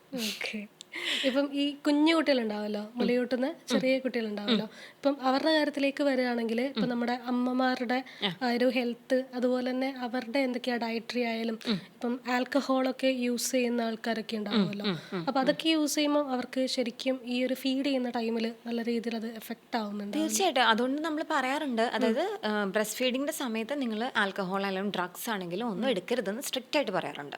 അപ്പോൾ നമ്മൾ ഇപ്പം എന്താ പറയുക, പ്രഗ്നൻസി നോക്കുകയാണെങ്കിൽ അതിനൊരു 6 months മുൻപേ നിങ്ങളുടെ എല്ലാ ഇതുപോലത്തെ ഹാബിറ്റ്സും നിർത്തണം. നമ്മൾ കംപ്ലീറ്റ്ലി സ്റ്റോപ്പ് ചെയ്യണം. സ്മോക്കിംഗ്, ഡ്രിങ്കിങ്, ഡ്രഗ്സ് എന്തെങ്കിലും ഉണ്ടെങ്കിൽ എവറിത്തിങ്, സൈക്കോട്രോപിക് ഡ്രഗ്സ് എന്തെങ്കിലും ചെയ്യും, എല്ലാം നിർത്തണം. ഇപ്പോൾ ചില മെഡിക്കേഷൻസ് ഉൾപ്പെടെ, അതായത് നമുക്കിപ്പോൾ ചില മെഡിസിൻസ് നമ്മുടെ ഫിസിയോളജിക്കൽ കണ്ടീഷന് വേണ്ടി നമ്മൾ കഴിക്കുന്ന മെഡിസിൻസ്, ഇപ്പോൾ ഡെർമറ്റോളജിക്കലി ആണെങ്കിൽ കുറച്ചുകൂടെ ഞാനിപ്പോൾ പറയും, ഇപ്പോൾ നമ്മളെല്ലാവരും ട്രീറ്റ്മെൻറ്റ്സും എന്തെങ്കിലുമൊക്കെ ആയിട്ട് ചെയ്യുന്ന, അപ്പം ചില ആൾക്കാർ ഇപ്പോൾ പറയും, ഇപ്പോൾ നമ്മളിങ്ങനെ പിമ്പിൾസ്, കഴിഞ്ഞ ദിവസം എൻ്റെ ഒരു ഫ്രണ്ട് പറഞ്ഞു, അതായത് അയാൾക്ക് ഹോർമോൺ ഇംബാലൻസും കുറച്ച് അലർജിക്കൊക്കെ ആയിട്ട് ഒത്തിരി പിമ്പിൾസ് എന്ന് പറഞ്ഞാൽ ഇങ്ങനെ കുഴികളൊക്കെ ഫോം ചെയ്യുന്ന പോലത്തെ ഒരു ഡിഫറെൻറ്റ് കൈൻഡ് ഓഫ് കണ്ടീഷനാണ്. അപ്പോൾ അവർ സ്ട്രിക്റ്റ് ആയിട്ട് ആ ഡെർമറ്റോളജിസ്റ്റ് പറഞ്ഞു എന്ന് പറഞ്ഞു, ഒരു 6 months നിങ്ങൾ കൺസീവ് ചെയ്യുന്നതിനെ കുറിച്ച് ആലോചിക്കരുതെന്ന്. അങ്ങനെ സ്ട്രിക്റ്റ് ആയിട്ട് ചില ഡ്രഗ്സ് വരെ ഉണ്ട്. ഡ്രഗ്സ് എന്ന് വെച്ചാൽ ഗുളിക, മെഡിക്കേഷനാണ് ഉദ്ദേശിക്കുന്നത്. അപ്പോൾ അത് ഉണ്ട്. അത് എന്തുകൊണ്ടാണെന്ന് വെച്ച് കഴിഞ്ഞാൽ നമ്മളിൽ കലരുന്നത് കൊണ്ടും നമ്മുടെ കംപ്ലീറ്റ് ബോഡി അത് ഫിൽ വിത്ത് ആ മെഡിക്കേഷനാണ്. അപ്പോൾ പ്രഗ്നൻസിയിൽ ഇത് ശ്രദ്ധിക്കണം, മുലയൂട്ടുന്ന സമയത്തല്ല. തീർച്ചയായിട്ടും ശ്രദ്ധിക്കണം. പിന്നെയെന്ന് പറഞ്ഞു കഴിഞ്ഞാൽ നമ്മുടെ ഈ അമ്മമാർ, ചില പാരൻസ് അല്ല അമ്മമാർ ബേസിക്കലി വന്ന് പറയാറുണ്ട്, എനിക്കൊന്ന് ചെറിയൊരു ബിയറെങ്കിലും ഒരു വൈനെങ്കിലും കഴിക്കണം എന്നുണ്ട്. അപ്പോൾ വൈനൊക്കെ എന്ന് പറയുമ്പോൾ വീട്ടിലുണ്ടാക്കിയത് കഴിക്കാതെ ഗ്യാപ്പ് ഇട്ട് കഴിക്കുക എന്നുള്ളതാണ്. എന്നുവെച്ചാൽ ഫീഡ് ചെയ്യുന്ന സമയത്തല്ലാതെ ഫീഡ് ചെയ്ത് കഴിഞ്ഞിട്ട് പിന്നെ അപ്പം നമ്മുടെ വീട്ടിലുണ്ടാക്കുന്ന ഹോം വൈൻ എന്നൊക്കെ പറഞ്ഞാൽ അതിനകത്ത് ഫെർമെൻറ്റേഷൻ ഏജൻസ് ആയിട്ട് ആഡ് ചെയ്യുന്നത് നമ്മുടെ സ്പൈസസ് ആണ്. സൂചി, ഗോതമ്പ്, പട്ട, ഗ്രാമ്പൂ അങ്ങനെയുള്ളതാണ്. അല്ലാതെ എക്സ്ട്രാ ഫിറ്റിങ്സ്, ഈസ്റ്റ് പോലും നമ്മൾ ആഡ് ചെയ്യുന്നില്ല വീട്ടിൽ വൈൻ കിട്ടുമ്പോൾ. അപ്പം അങ്ങനെ കഴിക്കുന്നത് കൊണ്ടൊന്നും കുഴപ്പമില്ല. അതും വളരെ ചെറിയൊരു അപ്പറ്റൈസർ ആയിട്ടാണ് കഴിക്കുന്നത്. അല്ലാതെ നമുക്ക് പറ്റില്ല കെമിക്കൽ കണ്ടൻസ് എല്ലാം. കാരണം നമ്മൾ കൊടുക്കുന്ന മുലപ്പാലിൽ ഇതിൻ്റെ ഒരു കണ്ടന്റ് ഉണ്ടാവുന്നുണ്ട്. നമ്മൾ ഇത്തിരി ഇല്ലാത്തൊരു കുട്ടിക്ക് അത് കൊടുക്കേണ്ട കാര്യമില്ലല്ലോ. അപ്പം അതുകൊണ്ട് അതാണ് ഞാൻ പറഞ്ഞേ, നിങ്ങൾ ആസ് എ പേഴ്സൺ നിങ്ങൾ ചെയ്തുകൊണ്ടിരുന്ന കുറേ ലക്ഷറീസ് നിങ്ങൾ വെടിയേണ്ടി വരും if you going to turn a parent. So ask yourself, എന്നിട്ട് റെഡി ആണെങ്കിൽ മാത്രം മതി ഈ ഒരു വലിയൊരു ഉദ്യമത്തിലേക്ക് ഇറങ്ങുന്നത്. അത് ഇപ്പം ഞാൻ പറഞ്ഞില്ലേ, അതൊരു മസ്റ്റ് ഒന്നുമല്ല. പാരന്റ് ആവുക അല്ലെങ്കിൽ കുട്ടികൾ ഉൽപ്പാദിപ്പിക്കുക എന്നുള്ളത് ഒരു മസ്റ്റ് ഒന്നും അല്ല. സൊസൈറ്റി നമുക്ക് മസ്റ്റ് ആയിട്ട് കൊണ്ടുവന്നിരിക്കുകയാണ്. അതെ അതെ അതെ. ഇപ്പോൾ ഗ്രാൻഡ് പാരൻസിനാണെങ്കിലും ഒരു കുട്ടി, സിംഗിൾ ചൈൽഡൊക്കെ ഉള്ള ആൾക്കാർക്ക് നിനക്കൊരു ബേബി ഇല്ലെങ്കിൽ പിന്നെ ഞങ്ങൾ എന്ത് ചെയ്യും എന്നൊക്കെ ചോദിക്കുന്ന ആൾക്കാർ. കുഞ്ഞിക്കാല് കണ്ടിട്ട് കണ്ണടച്ചാൽ മതിന്നല്ലേ. എനിക്കറിയാം. അവിടെ എന്ന് പറഞ്ഞു കഴിഞ്ഞാൽ എന്താ പറയുക, അത് കുഞ്ഞിക്കാല് കണ്ടിട്ട് കണ്ണടയ്ക്കാനാണെങ്കിൽ നമുക്ക് അവർക്കൊരു, ഇപ്പോൾ പെറ്റിനെ പാരൻ്റ് ചെയ്യുന്നത് അതുകൊണ്ടാണ്. അങ്ങനെ ഒരു കുഞ്ഞിക്കാലെങ്കിലും, അല്ലെങ്കിൽ ഇപ്പോൾ ഈ ഗ്രാൻഡ് മറ്റൊരാളെ കംപ്ലീറ്റ്ലി റിലൈ ചെയ്തുകൊണ്ട് നമ്മളൊരു കുട്ടീനെ ഉണ്ടാക്കുക എന്ന് പറഞ്ഞാൽ, ഇപ്പം എൻ്റെ വീടിൻ്റെ അടുത്തൊരു ഒരാളുണ്ട്, ഇതുപോലെ തന്നെ ലൈക്ക് പാരൻസിൻ്റെ നിർബന്ധത്താലെയാണ് ഒരു ബേബീനെ പ്രൊഡ്യൂസ് ചെയ്യുന്നത്. അയാൾ കൺസീവ് ചെയ്തു, അച്ഛനെ അമ്മയുടെ നിർബന്ധം സഹിക്കാൻ പറ്റാഞ്ഞിട്ട് ചെയ്തതാണ്.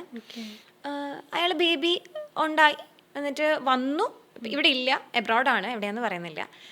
വന്നു, പ്രസവിച്ചു, കുഞ്ഞാവ പുറത്ത് വന്നതിന് ശേഷം അമ്മയെ ഏൽപ്പിച്ചിട്ട് 2 days പോയി. കൊളസ്ട്രം പോലും കൊടുത്തില്ല.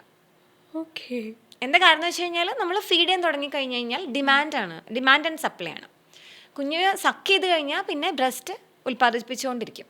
അപ്പോൾ അത് വേണ്ടെന്ന് വെക്കാൻ വേണ്ടിയിട്ട് ഇതിൽ അവർക്ക് അപ്പം ലാക്ടേഷൻ സ്റ്റോപ്പ് ചെയ്യാനുള്ള മെഡിക്കേഷൻസ് എടുക്കണം. അമ്മയുടെ ആഗ്രഹം സാധിച്ചു, എന്നിട്ട് അവർ പോയി. ഇപ്പോൾ ഒരു 8 വയസ്സെന്തോ ആയ മോന് അവരെ പാരൻസാണ്, ഗ്രാൻഡ് പാരൻസാണ് വളർത്തുന്നത്. അപ്പോൾ എന്ന് പറഞ്ഞു കഴിഞ്ഞാൽ കുറേ ക്വസ്റ്റ്യൻസ് ഉണ്ട്.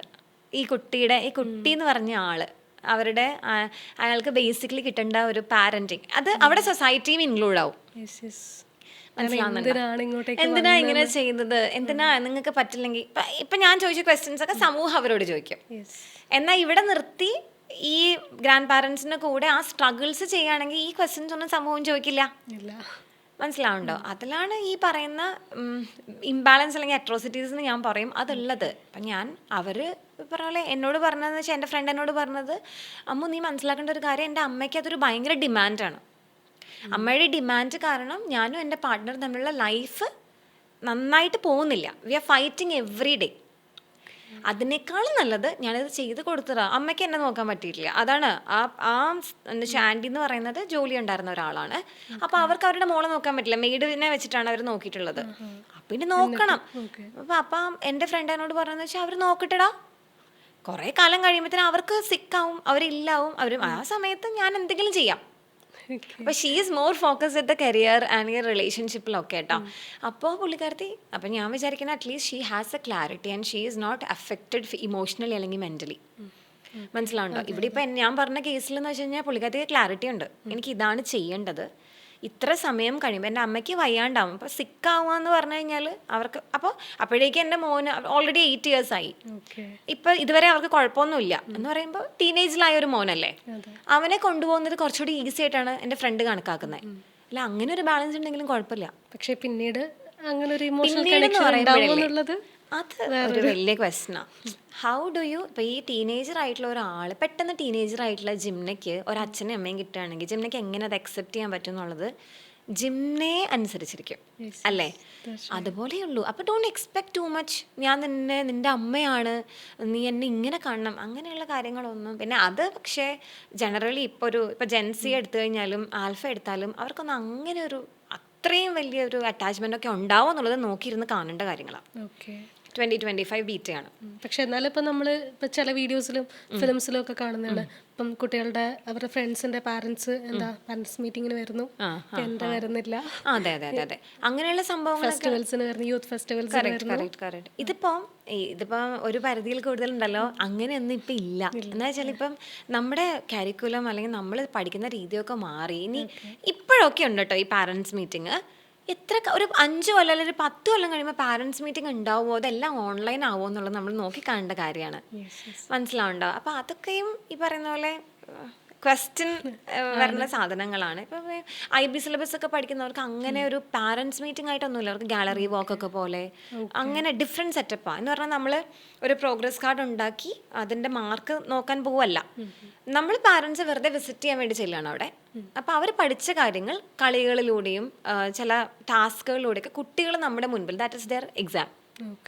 അങ്ങനെയൊക്കെയാണ്. അപ്പം മാറുന്ന എഡ്യൂക്കേഷൻ സിസ്റ്റത്തിനകത്ത് ഇനി PTM ഒക്കെ ഉണ്ടാവുമോ എന്നൊക്കെയുള്ളത് നമുക്ക് നോക്കിയിരുന്ന് കാണേണ്ടി വരും തോന്നുന്നു.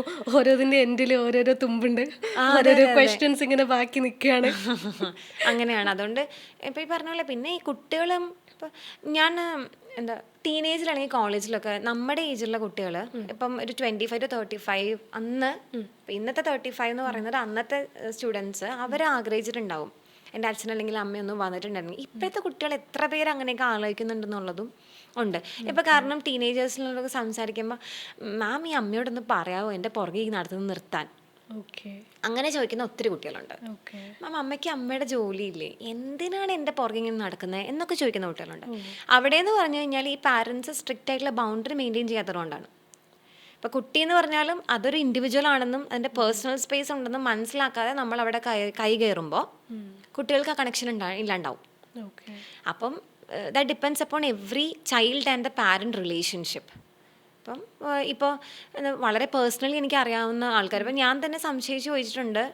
ഞങ്ങളിങ്ങനെ ഒരു പാരൻറ്റിങ് കോച്ചസിൻ്റെ തന്നെ ഒരു കോൺഫറൻസിൽ ഞങ്ങളിങ്ങനെ പറയായിരുന്നു, അതായത് നമ്മുടെ കൂടെ നിൽക്കുന്ന കുട്ടികളെക്കാളും ഉണ്ടല്ലോ മാറി നിൽക്കുന്ന കുട്ടികൾക്ക് കുറച്ചുകൂടെ കണക്ഷൻ ഉണ്ടെന്ന്. അപ്പം അത് കേസ് സ്റ്റഡീസ് ഒക്കെ വെച്ചിട്ട് നമ്മളിങ്ങനെ അത് പ്രൂവൺ ഒന്നുമല്ല, പക്ഷെ അതും ഒരു ഈ എന്താ പറയുക അകലെ നിൽക്കുമ്പോൾ ബന്ധങ്ങൾ കുറച്ചും കൂടെ ഇതുണ്ടാവും എന്ന് പറയില്ലേ. അങ്ങനെ ഇപ്പം ഞാനിങ്ങനെ ആലോചിക്കും, ഇപ്പം നമ്മുടെ കൂടെ നിന്ന് നമ്മൾ വളർത്തുന്ന കുട്ടികളെക്കാളും ചില കുട്ടികൾ, അത് it's not like a category, it's about the individual. അപ്പോൾ എനിക്കതാണ് പറയാനുള്ളത്. It's not about how you കൂടെ നിൽക്കുന്നു, അങ്ങനെയല്ല. നമ്മളിപ്പം ഞാനൊരു മാസത്തിൽ ഒരു തവണ എൻ്റെ കുട്ടിയുടെ കൂടെ കാണാൻ വരുന്നുള്ളൂ എന്ന് വിചാരിക്കുമോ, ആ ഒരു മാസത്തിൽ ഒരു തവണ ഞാൻ വരുമ്പോൾ ഞാൻ എങ്ങനെ എൻ്റെ കുഞ്ഞിൻ്റെ കൂടെ ആവുന്നു എന്നുള്ളത് ഭയങ്കര സിഗ്നിഫിക്കൻറ്റ് ഡിഫറൻസ് ഉണ്ടാകുന്നൊരു കാര്യമാണ്. ഇപ്പം 24 മണിക്കൂർ ഞാൻ ഉണ്ടായിട്ടും ഉണ്ടാവാത്ത എന്തോരം പാരൻസ് ഉണ്ട്. That is the quality difference. ഇപ്പം എന്തായാലും നമ്മൾ പേഴ്സണൽ സ്പേസ് പറഞ്ഞിട്ടുണ്ടായിരുന്നു, കുട്ടികൾക്ക് കൊടുക്കേണ്ട പേഴ്സണൽ സ്പേസ്. അതിപ്പോൾ നമ്മൾ ഏത് ടൈം മുതൽ, ഇപ്പം ഏത് വയസ്സ് മുതൽ എങ്ങനെയൊക്കെയാണ് അവർക്കൊരു പേഴ്സണൽ സ്പേസ് നമ്മൾ കൊടുക്കുക എന്നുള്ളത്? അതേ രീതിയിൽ തന്നെ ഇപ്പം പാരൻസും അതുപോലെ തന്നെ കുട്ടികളായിട്ടുള്ള റിലേഷൻഷിപ്പ് നല്ല രീതിയിൽ കൊണ്ടുപോയിക്കൊണ്ടുള്ള ഒരു സ്പേസ് കൊടുക്കുന്നത്. പാരൻറ്റിങ്ങിൽ പേഴ്സണൽ സ്പേസ് എന്ന് പറയുന്നത് ഈ പറഞ്ഞ പോലെ വല്ലാത്തൊരു കോൺഫ്ലിക്റ്റിംഗ് സിറ്റുവേഷനാണ്. നമ്മൾ ഈ 1 വയസ്സ് വരെ ഫീഡ് ചെയ്യുന്നു, അല്ലെങ്കിൽ 1.5-2 വയസ്സ് വരെ ഫീഡ് ചെയ്യുന്നപ്പോൾ അങ്ങനെ പേഴ്സണൽ സ്പേസ് ഒന്നും നമുക്ക് മാറ്റി വെക്കാനില്ല. ഇപ്പോൾ 7 മന്ത് വരെ അമ്മയും കുട്ടിയും ഒന്നാണെന്നാണ് കുട്ടിയുടെ ചിന്ത എന്നാ പറയാം. It will take some 8 months കഴിഞ്ഞിട്ടാണ് കുഞ്ഞിന് തന്നെ മനസ്സിലാവുക അമ്മ എന്ന് പറയുന്നത് വേറെ ഇൻഡിവിജ്വൽ ആണെന്ന്. അപ്പം 2 വയസ്സിന് ശേഷമെങ്കിലും പതുക്കെ പേഴ്സണൽ സ്പേസ് ഉണ്ടാക്കി തുടങ്ങണം. എന്ന് പറഞ്ഞാൽ എങ്ങനെയാണ് തുടങ്ങുക എന്ന് വെച്ച് കഴിഞ്ഞാൽ ഗിവ് ഓപ്ഷൻസ്. ഇപ്പോൾ 2 വയസ്സ് അല്ലെങ്കിൽ ഒരു 3 വയസ്സ് വരെ A or B 2 ഓപ്ഷൻസ് കൊടുത്തിട്ട് അത് ചൂസ് ചെയ്യാൻ പറയാം. ഇപ്പോൾ ചില കുട്ടികൾ പറയും let me sit here and play, സമ്മതിച്ചു കൊടുക്കുക. അപ്പം അമ്മയും കൂടെ വരട്ടെ, അമ്മയും കൂടി. ചില ആൾക്കാരെ ഞാൻ കണ്ടിട്ടുണ്ട്, അയ്യോ അപ്പം അമ്മ ഒറ്റയ്ക്കായി പോവില്ലേ, എൻ്റെ കൂടെ ഇരുന്ന് കളിച്ചൂടെ. അത് വയലേഷനാണ്. അങ്ങനെ ചെയ്യാതിരിക്കുക. ഇപ്പം നമ്മുടെ കൂടെ ഇരുന്ന് കളിക്കുന്ന ഒരാൾ ചിലപ്പോൾ പെട്ടെന്ന് അങ്ങോട്ടേക്ക് എഴുന്നേറ്റ് പോകും. അപ്പോൾ എന്താ ചെയ്യാൻ പോകേണ്ടതെന്ന് ചോദിച്ചാൽ അവരുടെ പുറകെ പോകേണ്ട കാര്യമില്ല. അങ്ങനെ പതുക്കെയാണ് പേഴ്സണൽ സ്പേസ് മെയിൻറ്റെയിൻ ചെയ്ത് വരേണ്ടത്. 4 വയസ്സൊക്കെ ആകുമ്പോൾ സ്കൂളിൽ പോയി തുടങ്ങും. സ്കൂളിൽ പോയി തുടങ്ങി കഴിയുമ്പോഴത്തേനും അവരുടെ കൂട്ടുകാരുമായിട്ട് കളിക്കുന്ന സമയത്ത് ഒരു പരിധിയിൽ കൂടുതൽ നമ്മൾ ഇൻക്ലൂഡ് ചെയ്യേണ്ട ആവശ്യമില്ല. ഒബ്വിയസ്ലി സൂപ്പർവിഷൻ നമ്മുടെ കൂടെ ഉണ്ടാവണം. നോക്കി അവർ കളിക്കുന്നത് നോക്കിയാൽ മാത്രം മതി, അല്ലാതെ അവരുടെ കൂടെ കയറി എപ്പോഴും കളിക്കാൻ നിൽക്കണ്ട. അങ്ങനെയാണ് മെയിൻറ്റെയിൻ ചെയ്ത് വരേണ്ടത്. എന്നിട്ട് പിന്നെ ഇപ്പോൾ ഒരു 1-ാം ക്ലാസ്സിൽ 7 ഇയേഴ്സ് 8 ഇയേഴ്സ് ഒക്കെ ആകുമ്പോൾ അവർക്ക് അവരുടേതായിട്ടുള്ളൊരു സ്പേസ് ഉണ്ട്, അവരുടേതായിട്ടുള്ള കോൺവെർസേഷൻസ് ഉണ്ട്. എല്ലാത്തിലും ഇടിച്ചു കയറുക, അമ്മയും കൂടെ പറയുക, അമ്മയും കൂടെ അറിയട്ടെ, അല്ലെങ്കിൽ അച്ഛനോട് കൂടെ പറയുക, അത് വയലേഷൻസ് ആണ്. ഇങ്ങനെ പതുക്കെയാണ് കൊണ്ടുപോകേണ്ടത്. ഇപ്പോൾ അവിടെ എന്താ പറയുക, നമ്മൾ നമ്മുടെ ബൗണ്ടറീസ് മെയിൻറ്റെയിൻ ചെയ്യുമ്പോൾ കുട്ടികൾക്ക് മനസ്സിലാകും അമ്മയുടെ അടുത്ത് അല്ലെങ്കിൽ അച്ഛൻ്റെ അടുത്ത് എല്ലാം പറയാം. വല്ലാതെ ഇടിച്ചു കയറുമ്പോൾ ഒന്നും ഇല്ല അമ്മ വിട് എന്ന് പറയും. അതാണ് starting. They are getting irritated because of ആ ബിഹേവിയർ എന്നുള്ള സാധനം. പിന്നെ ടീനേജിലേക്ക് വരുമ്പോഴത്തേനും ടീനേജിൽ പ്രണയങ്ങൾ, റിലേഷൻഷിപ്പ് ഇതൊക്കെ ഭയങ്കര നോർമലാണ്. അതിന് മുൻപ് അവരുടെ ബോഡി വലുതാവുന്നതനുസരിച്ചുള്ള ഡിഫറൻസസ് ഉണ്ടായി തുടങ്ങും. എല്ലായിടത്തും കയറി ഇപ്പോൾ ഞാൻ കണ്ടിട്ടുണ്ട് ചില സമയത്ത് എന്ന് പറഞ്ഞാൽ 8 വയസ്സ് 9 വയസ്സുള്ള കുട്ടികളെ തന്നെ കുളിപ്പിക്കുന്ന പാരൻസ്. അതിൻ്റെ ആവശ്യം എന്താ ഉള്ളത്? ഒരു 5 വയസ്സ് പോട്ടെ, ഒരു 7 വയസ്സ് വരെ കുളിപ്പിക്കൂ. അത് കഴിയുമ്പോൾ ഓക്കെ ശരി, പ്രൈവറ്റ് അപ്പിയിലിട്ട് കുണ്ടി കഴുകുക എന്നുള്ള സംഭവങ്ങളൊക്കെ ശരിയാണ്. ഒരു ക്ലെൻലിനെസ്സിൻ്റെ പേഴ്സ്പെക്റ്റീവിൽ നമുക്ക് ചെയ്തു കൊടുക്കാം.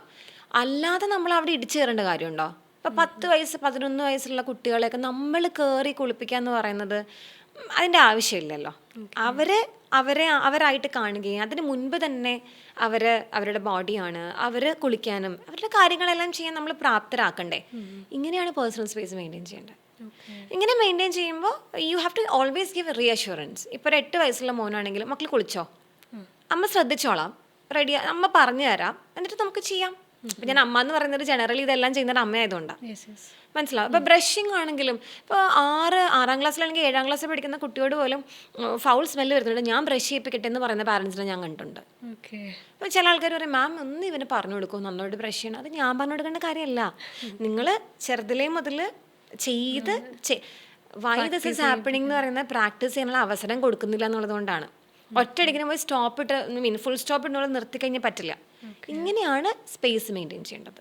ഇങ്ങനെ ഇപ്പം ഞാൻ പറഞ്ഞ രീതിയിൽ മെയിൻറ്റെയിൻ ചെയ്ത് വരുമ്പോൾ ടീനേജിലായി, അഡൾട്ടായി, അല്ലെങ്കിൽ കോളേജിലേക്ക് പോകുന്ന സമയത്ത് എന്ന് പറഞ്ഞാൽ അവർക്ക് മനസ്സിലാവും ഇങ്ങനെയാണ് മെയിൻറ്റെയിൻ ചെയ്യുക.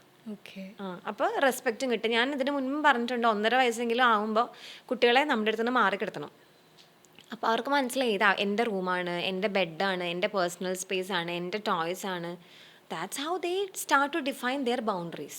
ഓക്കെ. അപ്പം ഇതിനകത്ത് ഇപ്പം ഞാൻ ഈ പറഞ്ഞ കാര്യങ്ങളൊക്കെ ഇല്ലേ, ഒരു ന്യൂക്ലിയർ ഫാമിലി സെറ്റപ്പ് ആണെങ്കിൽ ഈ സൈഡ് നടക്കും. ഇതിനകത്ത് പാരൻസ് അല്ലെങ്കിൽ ഗ്രാൻഡ് പാരൻസ് ഇൻവോൾവ് ആണ്, അല്ലെങ്കിൽ മാനേജിങ് പാരൻസ് ആണെങ്കിൽ, മാനേജിങ് പാരൻസ് എന്ന് ഉദ്ദേശിക്കുന്നത് any adult who is completely involve. I mean completely എന്ന് പറയുമ്പോൾ ഇടയ്ക്ക് വന്ന് പോകുന്ന ഒരു രീതിയല്ല, എല്ലാ ദിവസവും കുഞ്ഞിൻ്റെ എല്ലാ വളർച്ചയിലും ഇൻവോൾവ് ആയിട്ടുള്ള ആൾക്കാർ, മെയ്ഡാകാം, നാനി ആകാം, അല്ലെങ്കിൽ നമ്മുടെ കസിൻസോ സിബ്ലിങ്സോ അങ്ങനെ ആരെങ്കിലും ആകാം. അവരൊക്കെ ഒരുപാട് ഇതിനകത്ത് കയറി കളിക്കുമ്പോൾ ഈ പേഴ്സണൽ സ്പേസ് ഒന്നും നടക്കില്ല. ഇപ്പം ഞാൻ ഉണ്ടാക്കിയൊരു ബൗണ്ടറിയാണ് എൻ്റെ കുട്ടി ഒറ്റയ്ക്ക് ഭക്ഷണം കഴിക്കട്ടെ. അപ്പോൾ ചിലപ്പോൾ സമയം കൂടുതൽ എടുക്കുമായിരിക്കും, മനസ്സിലാവുണ്ടോ? അപ്പോൾ ഗ്രാൻഡ് മദർ ഉണ്ടെങ്കിൽ അവർ പോട്ടെ അമ്മൂമ്മ വാരിത്തരാന്ന് പറയും, തീർന്നു. മനസ്സിലായോ? അത്രയും നേരം ഉണ്ടാക്കി വെച്ചത് എല്ലാം പോയി. ഇത് അവസാനം മറ്റേ കുടം കമത്തി വെള്ളം ഒഴിക്കുന്നതിന് സിമിലർ ആണ്. അപ്പോൾ ഈ ഓവർ ഡിപ്പെൻഡൻസി ഉണ്ടാക്കുന്നത് സത്യത്തിൽ നമ്മൾ തന്നെയാണ്. കുട്ടികൾക്ക് സത്യത്തിൽ അതിൻ്റെ ആവശ്യമില്ല. അവരുടെ രീതിയിൽ, എൻ്റെ ഒരു വിശ്വാസത്തിലുണ്ടല്ലോ, കുട്ടികളെല്ലാവരും ഇപ്പം അവരുടെ രീതിയിൽ വിടുകയാണെങ്കിൽ അവരൊന്ന് മോൾഡ് ചെയ്ത് സപ്പോർട്ട് ചെയ്ത് ഒന്ന് റെഡിയാക്കി കൊടുത്താൽ മാത്രം മതി.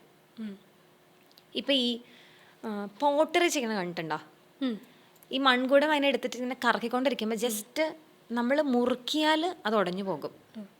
ഒരു ഷേപ്പിങ്ങിൻ്റെ മാത്രമേ ആവശ്യമുള്ളൂ. നമ്മൾ സത്യത്തിൽ ബാലൻസിങ് ആൻഡ് ഷേപ്പിങ്ങിൻ്റെ മാത്രമേ കാര്യമുള്ളൂ. ഇത് ആവശ്യമില്ലാത്ത ഒരുപാട് പേര് ഇതിനകത്ത് കയറി കൈ ഇടുമ്പോഴുണ്ടല്ലോ, ആ പോട്ട് വീണ്ടും ഒരു ചെളിക്കുണ്ടായിട്ട് മാത്രം മാറുക ചെയ്യുന്നത്. അതിനൊരു ഫോം ഉണ്ടാക്കാൻ പറ്റില്ല. അങ്ങനെയാണ്. അപ്പോൾ നമുക്ക് ഇപ്പം അത് കറക്റ്റാണ്. എന്നുവെച്ചാൽ പോട്ടറിയുടെ എക്സാമ്പിളിൽ നമുക്ക് ഇഷ്ടമുള്ള രീതിയിൽ അവരെ ഷേപ്പ് ചെയ്യാൻ പറ്റും. നമ്മൾ മോൾഡ് ചെയ്ത ഒറ്റയ്ക്ക് ആ കറക്കത്തിൽ അതിൻ്റെ ഒരു നാച്ചുറൽ ആയിട്ടുള്ളൊരു ഫോർമേഷനും പറ്റും. This is also A boundary. നമ്മളൊക്കെ നമ്മുടെ ഏജിലുള്ള കുട്ടികളൊക്കെ പറഞ്ഞു കേട്ടിട്ടുണ്ട്, ഇതൊന്നല്ല ഞാൻ ആഗ്രഹിച്ച ജീവിതം, എൻ്റെ അച്ഛന് വേണ്ടി അമ്മയ്ക്ക് വേണ്ടി ഞാൻ ഇങ്ങനെ ആയതാണ് എന്ന് പറയുന്ന ഒരു സംഭവമുണ്ട്. അപ്പോൾ ഇത് ആവശ്യമില്ലാതെ പാരൻസ് ഒത്തിരി ഇതിനകത്ത് കൈ കടത്തുന്നത് കൊണ്ടുണ്ടാവുന്ന ബുദ്ധിമുട്ടുകളാണ് ഇതെല്ലാം. അപ്പം ഇങ്ങനെ നമ്മൾ മാനേജ് ചെയ്യണം. അപ്പം ഒത്തിരി പേര് പാരൻറ്റിങ്ങിൽ ഇൻവോൾവ് ആണെങ്കിൽ ആസ് എ പാരൻറ്റ്, അച്ഛൻ അമ്മ എന്നുള്ള രീതിയിൽ you to take strict strong boundaries. പറയേണ്ടടുത്ത് പറയേണ്ട തന്നെ വരും, ഇങ്ങനെ ചെയ്യാൻ പറ്റില്ല എന്നുള്ളത്. അത് നിങ്ങൾ നിങ്ങളുടെ കുട്ടിക്ക് വേണ്ടി ചെയ്യുന്ന ഒരു നല്ല കാര്യമാണ്. അപ്പോൾ റിലേഷൻഷിപ്പ് ചിലപ്പോൾ മോശമാവും, പക്ഷെ അവർക്ക് അവരുടേതായ ഒരു സ്വന്തം ക്യാരക്ടർ ഉണ്ടാവും. അതെ. അപ്പോൾ ഇങ്ങനെയുള്ള ഈ ഒരു ജേർണി തന്നെ ഇപ്പോൾ ഒരുപാട് പ്രഷർ ചെയ്യുന്ന പാരൻസിലൂടെ തന്നെ കുട്ടികൾക്ക് ഒരുപാട് സ്ട്രെസ് ഉണ്ടാവുന്നുണ്ട്. ചെറിയ പ്രായത്തിൽ തന്നെ നമുക്ക് കുഞ്ഞുങ്ങൾക്ക് സ്ട്രെസ്. അപ്പോൾ അപ്പോഴിപ്പോൾ നമുക്ക് അങ്ങനെ സ്ട്രെസ്സൊക്കെ ഉണ്ടാകുമ്പോൾ ചെറിയ പ്രായത്തിൽ എന്താ അങ്ങനെ ഉണ്ടാവേണ്ട ആവശ്യം എന്നൊക്കെ നമ്മൾ ചോദിക്കുന്ന കേൾക്കാറുണ്ട്. അതെ. ഇപ്പോൾ ചൈൽഡ് സൈക്കോളജിസ്റ്റ് ആണെങ്കിലും പറഞ്ഞു കേട്ടിട്ടുണ്ട്, ചെറിയ കുട്ടികളിൽ തന്നെ ഡിപ്രഷൻ കാണുന്നു, stress and anxiety, panic attacks കാണുന്നു എന്നൊക്കെയുള്ളത്. അപ്പോൾ പണ്ടൊക്കെ മെൻ്റൽ ഹെൽത്ത് എന്ന് പറഞ്ഞാൽ അഡൽട്സിന് വരുന്നൊരു കാര്യമായിട്ടാണ് പറഞ്ഞിട്ടുള്ളത്. കുട്ടികൾക്ക് വരുന്നത് ഈ ADHD, ഓട്ടിസം, ന്യൂറോ ഡൈവേർജൻ്റ് ആയിട്ടുള്ള കണ്ടീഷൻസ് ഒക്കെ മാത്രമേ. ഇപ്പം അങ്ങനെയല്ല. അതെന്ന് വെച്ച് കഴിഞ്ഞാൽ ഇപ്പം ഒരു പരിധി വരെ ഉണ്ടല്ലോ നമ്മൾ ഈ ജെൻറൽ പാരൻറ്റിങ്ങിൻ്റെ കോൺസെപ്റ്റ് മാറുന്നു എന്ന് പറയുമ്പോൾ നമുക്ക് ഒരുപാട് എക്സ്പെക്റ്റേഷൻസ് ഉണ്ട് നമ്മുടെ കുട്ടികളെ സംബന്ധിച്ചിടത്തോളം. അതായത് ഞാൻ ഇങ്ങനെയൊക്കെ അവനെ വളർത്തുന്നത് കൊണ്ട് അവൻ ഇങ്ങനെയൊക്കെ മാത്രമേ പെരുമാറാൻ പാടുള്ളൂ. ഒരു പരിധി വരെ ഇതൊക്കെ തന്നെയാണ് നമ്മുടെ പാരൻസ് ചെയ്തിട്ടുള്ളത്. മനസ്സിലാവുണ്ടോ? അപ്പോൾ ഈ ഡിസിപ്ലിൻ ആവശ്യത്തിന് അധികമാകുമ്പോൾ അവർക്കത് ഭയങ്കര സ്ട്രെസ്സാണ്. ഇപ്പോൾ ഞാൻ കംപ്ലീറ്റ്ലി A+ മേടിച്ച ഒരാളാണ്, അല്ലെങ്കിൽ ഞാൻ ടോപ്പ് സ്കോറർ ആയ ആളാണ്, അതുകൊണ്ട് എൻ്റെ കുട്ടി എങ്ങനെയാണെന്നൊരു നിർബന്ധമില്ല. അപ്പോൾ കഴിഞ്ഞ ദിവസം ഒരു അമ്മയോട് സംസാരിച്ചപ്പം അമ്മ പറയാണ്, മാം അവനൊരു അസൈൻമെൻറ്റ് അല്ലെങ്കിൽ പ്രോജക്റ്റ് സബ്മിറ്റ് ചെയ്യണം, എൻ്റെ ഉത്തരവാദിത്തമാണ് അവൻ്റെ പുറകെ നടന്ന് പറയുക എന്നുള്ളത്. മനസ്സിലാവുണ്ടോ? അവനെ കൊണ്ട് പറഞ്ഞ് ചെയ്യിക്കണം, മോനെ അടുത്ത മൺഡേ നിനക്ക് സബ്മിറ്റ് ചെയ്യണം. ഞാൻ പുറകെ എടുക്കണം. ഞാൻ ചോദിക്കുന്നേ, ദാറ്റ് ഈസ് ഹിസ് റെസ്പോൺസിബിലിറ്റി. നിങ്ങൾ ആസ് എ പാരൻ്റ് എന്താ ചെയ്യേണ്ടത്? ആ കുട്ടിയുടെ റെസ്പോൺസിബിലിറ്റി എന്താണെന്ന് മനസ്സിലാക്കി കൊടുക്കലാണ്, അല്ലാതെ അവരുടെ റെസ്പോൺസിബിലിറ്റിയുടെ ഓണർഷിപ്പ് എടുക്കലല്ല. ഇപ്പം എൻ്റെ മോൻ എന്താ പറയുക, ഇംഗ്ലീഷ് പീരീഡ് ഉണ്ടെന്ന് വിചാരിക്കും, ചുമ്മാ പറയണേ, ഒരു എക്സാമ്പിൾ പോലെ ഇംഗ്ലീഷ് പീരീഡ് ഉണ്ടെന്ന് വിചാരിക്കും. ടൈം ടേബിൾ നോക്കി കുട്ടിക്ക് കറക്റ്റായിട്ട് ബുക്ക് എടുത്ത് ബാഗിൽ വെക്കാനാണ് നിങ്ങൾ ട്രെയിൻ ചെയ്യേണ്ടത്, അല്ലാതെ ടൈം ടേബിൾ അനുസരിച്ച് ബുക്ക് എടുത്ത് ബാഗിൽ വെക്കലല്ല നിങ്ങളുടെ പണി. അപ്പോൾ ചിലപ്പോൾ മിസ്സായി പോവും. അപ്പോൾ ഒരു 5 വയസ്സ് പോട്ടെ, ഒരു 8 വയസ്സൊക്കെ വരെ നിങ്ങൾക്ക് സൂപ്പർവൈസ് ചെയ്യാം, ഒന്നുകൂടെ ചെക്ക് ചെയ്യാം. അവരെടുത്ത് വെച്ചപ്പോഴത്തേനും അത് ഈ പറയുന്ന പോലെ ഓവർ കറക്ഷൻ ആയി പോവരുത്. ഇപ്പം ഞാൻ എടുത്തു വെച്ചു, അമ്മ പിന്നെ എന്തിനാ നോക്കുന്നത്, അപ്പോൾ കുട്ടികളുടെ ഇത് പോവും. ഇപ്പം ആ കുട്ടിയും പറഞ്ഞതാണ്, ട്രസ്റ്റ് പോവും. ആ കുട്ടി പറയണതെന്ന് വെച്ചാൽ, മാം ഞാനത് ചെയ്യും. ഇപ്പം അമ്മ പറയണ പോലെ 2 ദിവസം 3 ദിവസം ഒന്നും വേണ്ട എനിക്ക് പ്രോജക്റ്റ് ചെയ്യാൻ വേണ്ടി, ഒരു 2 മണിക്കൂറിൻ്റെ കാര്യമുള്ളൂ, ഞാനത് ചെയ്തോളാം. മേ ബി 12 വയസ്സുള്ള ആൾക്ക് അയാളെക്കുറിച്ചുള്ളൊരു ഉറപ്പായിരിക്കും അത്. അതെന്താണ് പാരൻസ് സമ്മതിച്ചു കൊടുക്കാത്തത്? നമ്മളത് കാണുന്നത് നമ്മുടെ ഇതിലല്ലേ. നമ്മൾ പണ്ട് പ്രോജക്റ്റ് ആണെങ്കിൽ നമ്മൾ എത്ര സമയം എടുത്തിട്ടാണ്. അങ്ങനെയൊന്നും ഇല്ല. ഇപ്പോൾ AI വന്നു, പെട്ടെന്ന് ഒരു ടച്ചിൽ കറക്റ്റ് ഒരു റെഫറൻസ് കിട്ടണമെങ്കിലൊക്കെ വളരെ എളുപ്പമാണ്. അപ്പം അത് ഞാൻ പറഞ്ഞതെന്ന് വെച്ച് കഴിഞ്ഞാലല്ലേ, ആവശ്യമില്ലാതെ നമ്മൾ നമ്മുടെ ഒരു റെസ്പോൺസിബിലിറ്റി കുഞ്ഞുങ്ങളുടെ മേൽ അടിച്ചേൽപ്പിക്കുക. അതിൻ്റെ ആവശ്യമില്ല. അവിടെയാണ് അവർക്ക് സ്ട്രെസ് ഉണ്ടാകുന്നത്. ഒരു പരിധി ഞാനിപ്പോൾ പറയുമ്പോൾ കുട്ടികളുടെ രീതിയിൽ വിടണമെന്ന് ചോദിക്കുക, അങ്ങനെയല്ല ഞാൻ പറഞ്ഞത്. അവർ ചെയ്യേണ്ട കാര്യങ്ങളിൽ റെസ്പോൺസിബിൾ ആയിട്ടുള്ള ആൾക്കാരാക്കി മാറ്റുക. ഒരു എന്താ പറയുന്നത്, ഒരു കോച്ചിങ് പ്രോഗ്രാം ഉണ്ട്, പോട്ടെ, ഒരു ഡാൻസ് പ്രാക്ടീസ് ഉണ്ട്. കറക്റ്റ് സമയത്ത് അവിടെ എത്തണമെന്ന് കുട്ടിക്ക് തോന്നി ചെയ്യുമ്പോഴാണ് അവർ റെസ്പോൺസിബിൾ ആവുന്നുള്ളൂ. ആ സ്ട്രെസ് നമ്മൾ എടുക്കുന്നിട്ട് രാവിലെ എണീക്കുമ്പോൾ മുതൽ 6 മണിയായി, എനിക്ക് 8 മണിക്ക് അവിടെ എത്തണമെങ്കിൽ 7:30 ഇവിടെ നിന്ന് ഇറങ്ങണം എന്ന് പറഞ്ഞാൽ ഞാനാണ് സ്ട്രെസ്. ഈ സ്ട്രെസ് മുഴുവൻ ഞാൻ എൻ്റെ കുട്ടിക്ക്. അപ്പോൾ ആ കുട്ടിക്ക് എന്താ തോന്നുന്നത്, ഈ ഡാൻസ് ക്ലാസ് വേണ്ടായിരുന്നു എന്നാണ്. അവരൊരിക്കലും റെസ്പോൺസിബിലിറ്റി പഠിക്കുന്നില്ല. സത്യത്തിൽ ഈ പാരൻ്റൽ സ്ട്രെസ്സാണ് കുട്ടികളുടെ സ്ട്രെസ്സായിട്ട് മാറുന്നത്, അല്ലാതെ കുട്ടികൾക്ക് ആസച്ച് ഉണ്ടാകുന്ന ഒരു സ്ട്രെസ്സല്ല. ടീച്ചേഴ്സ് ആണെങ്കിലും പാരൻസ് ആണെങ്കിലും അവരിലേക്ക് ഇപ്പം ഞാൻ ഈ പറഞ്ഞ പോലെയുള്ള കാര്യങ്ങൾ രാവിലെ ഇപ്പം ഹറീഡ് സിൻഡ്രോം എന്നൊക്കെ നമ്മൾ പറയും. അതായത് ഞാൻ തിരക്ക് പിടിച്ചുകൊണ്ടിരിക്കുകയാണ്, അത് ചെയ്യ് അങ്ങനെ ചെയ്യ്, ഇപ്പം ചെയ്യ്, 10 മിനിറ്റ് കൂടെ ഉള്ളൂ, വേഗം ചെയ്യ്. ഈ കൊച്ചിൻ്റെ അവസ്ഥ എന്തായിരിക്കും? ഇങ്ങനെ റെസ്റ്റ്ലെസ് ആയിട്ട് അല്ലേ? അപ്പം ആ കുട്ടി എപ്പോഴും സ്ട്രെസ്ഫുൾ ആയിരിക്കും. ആ കുട്ടി വലുതായി അഡൾട്ട് ആകുമ്പോൾ ഈ സെയിം സാധനം അവൻ്റെ സറൗണ്ടിങ്സിൽ കാണിക്കാൻ തുടങ്ങും. That's when he is having A problem. അപ്പോൾ പാരൻ്റൽ നമ്മളാണ് ശരിക്കും പറഞ്ഞാൽ സ്ട്രെസ്സ് മെയിൻറ്റെയിൻ ചെയ്യേണ്ടത്. കുട്ടിക്ക് സ്വന്തമായിട്ട് വരുന്ന പ്രോബ്ലംസ്, ഫോർ എക്സാമ്പിൾ പറഞ്ഞാൽ ബുള്ളിങ് ഉണ്ടായി, അല്ലെങ്കിൽ പെർഫോമൻസ് നടത്താൻ പറ്റുന്നില്ല, അപ്പോൾ എന്തെങ്കിലുമൊക്കെ ഒരു കണ്ടീഷൻസ് ഉണ്ടാവുന്നു, അല്ലെങ്കിൽ സ്പീച്ചിൻ്റെ ലാംഗ്വേജിൻ്റെ ഒക്കെ പ്രോബ്ലം ഉണ്ടാകുമ്പോൾ കുട്ടി ആസ് സച്ച് തന്നെ കുറച്ച് പ്രോബ്ലത്തിലാവും. ഇപ്പം അങ്ങനെയല്ലാതെ പറയാനാണെങ്കിൽ 8ാം ക്ലാസ്സൊക്കെ വരെ നന്നായിട്ട് പഠിച്ചിരുന്ന കുട്ടി ചിലപ്പോൾ 10ലൊക്കെ വരുമ്പോൾ അത്ര പെർഫോമൻസ് എടുക്കാൻ പറ്റുന്നില്ല. അതൊക്കെ നമ്മൾ വളരെ കാമായിട്ട് അവർക്ക് എന്താ പറ്റണേ, എന്താണ് പ്രശ്നം എന്ന് മനസ്സിലാക്കി ചെയ്യേണ്ട കാര്യങ്ങളാണ്. പക്ഷെ അപ്പോൾ അവിടെ എനിക്കറിയായിരുന്നു നീ ഇങ്ങനെയാവുള്ളൂ, നിനക്കപ്പോൾ കുറേ ഫ്രണ്ട്സ് ആയില്ലേ, ജഡ്ജ്മെന്റിൽ ലേബൽസ് ചെയ്തു, ജഡ്ജ്മെൻറ്റ്സ് ആവുന്നു എന്ന് പറയുമ്പോഴത്തേനും അങ്ങനെയാണ് സ്ട്രെസ് ആവുന്നത്. എനിക്ക് മനസ്സിലായിടത്തോളം കുട്ടികളെ വെൻ ദേ ഗ്രോ അപ്പ് അവരുടെ ഇമോഷൻസിനെ, അവരുടെ ഒരു പ്രോബ്ലത്തിനെ, ഐ വുഡ് സേ വൾണറബിലിറ്റീസ് എന്തും വന്ന് പറയാൻ ഒരു സേഫ് സ്പേസ് ഉണ്ടെങ്കിൽ അവരങ്ങനെ until and unless there is other conditions കേട്ടോ, ന്യൂറോളജിക്കലി അല്ലെങ്കിൽ ബയോളജിക്കലി ഫിസിയോളജിക്കലി കണ്ടീഷൻസ് ഇല്ലാണ്ട് അങ്ങനെ കുട്ടികൾക്ക് അങ്ങനെ സ്ട്രെസ് ഉണ്ടാവേണ്ട കാര്യമൊന്നുമില്ല. അത് നമ്മളായിട്ട് ഇൻജെക്റ്റ് ചെയ്യുന്ന കാര്യങ്ങളാണ്.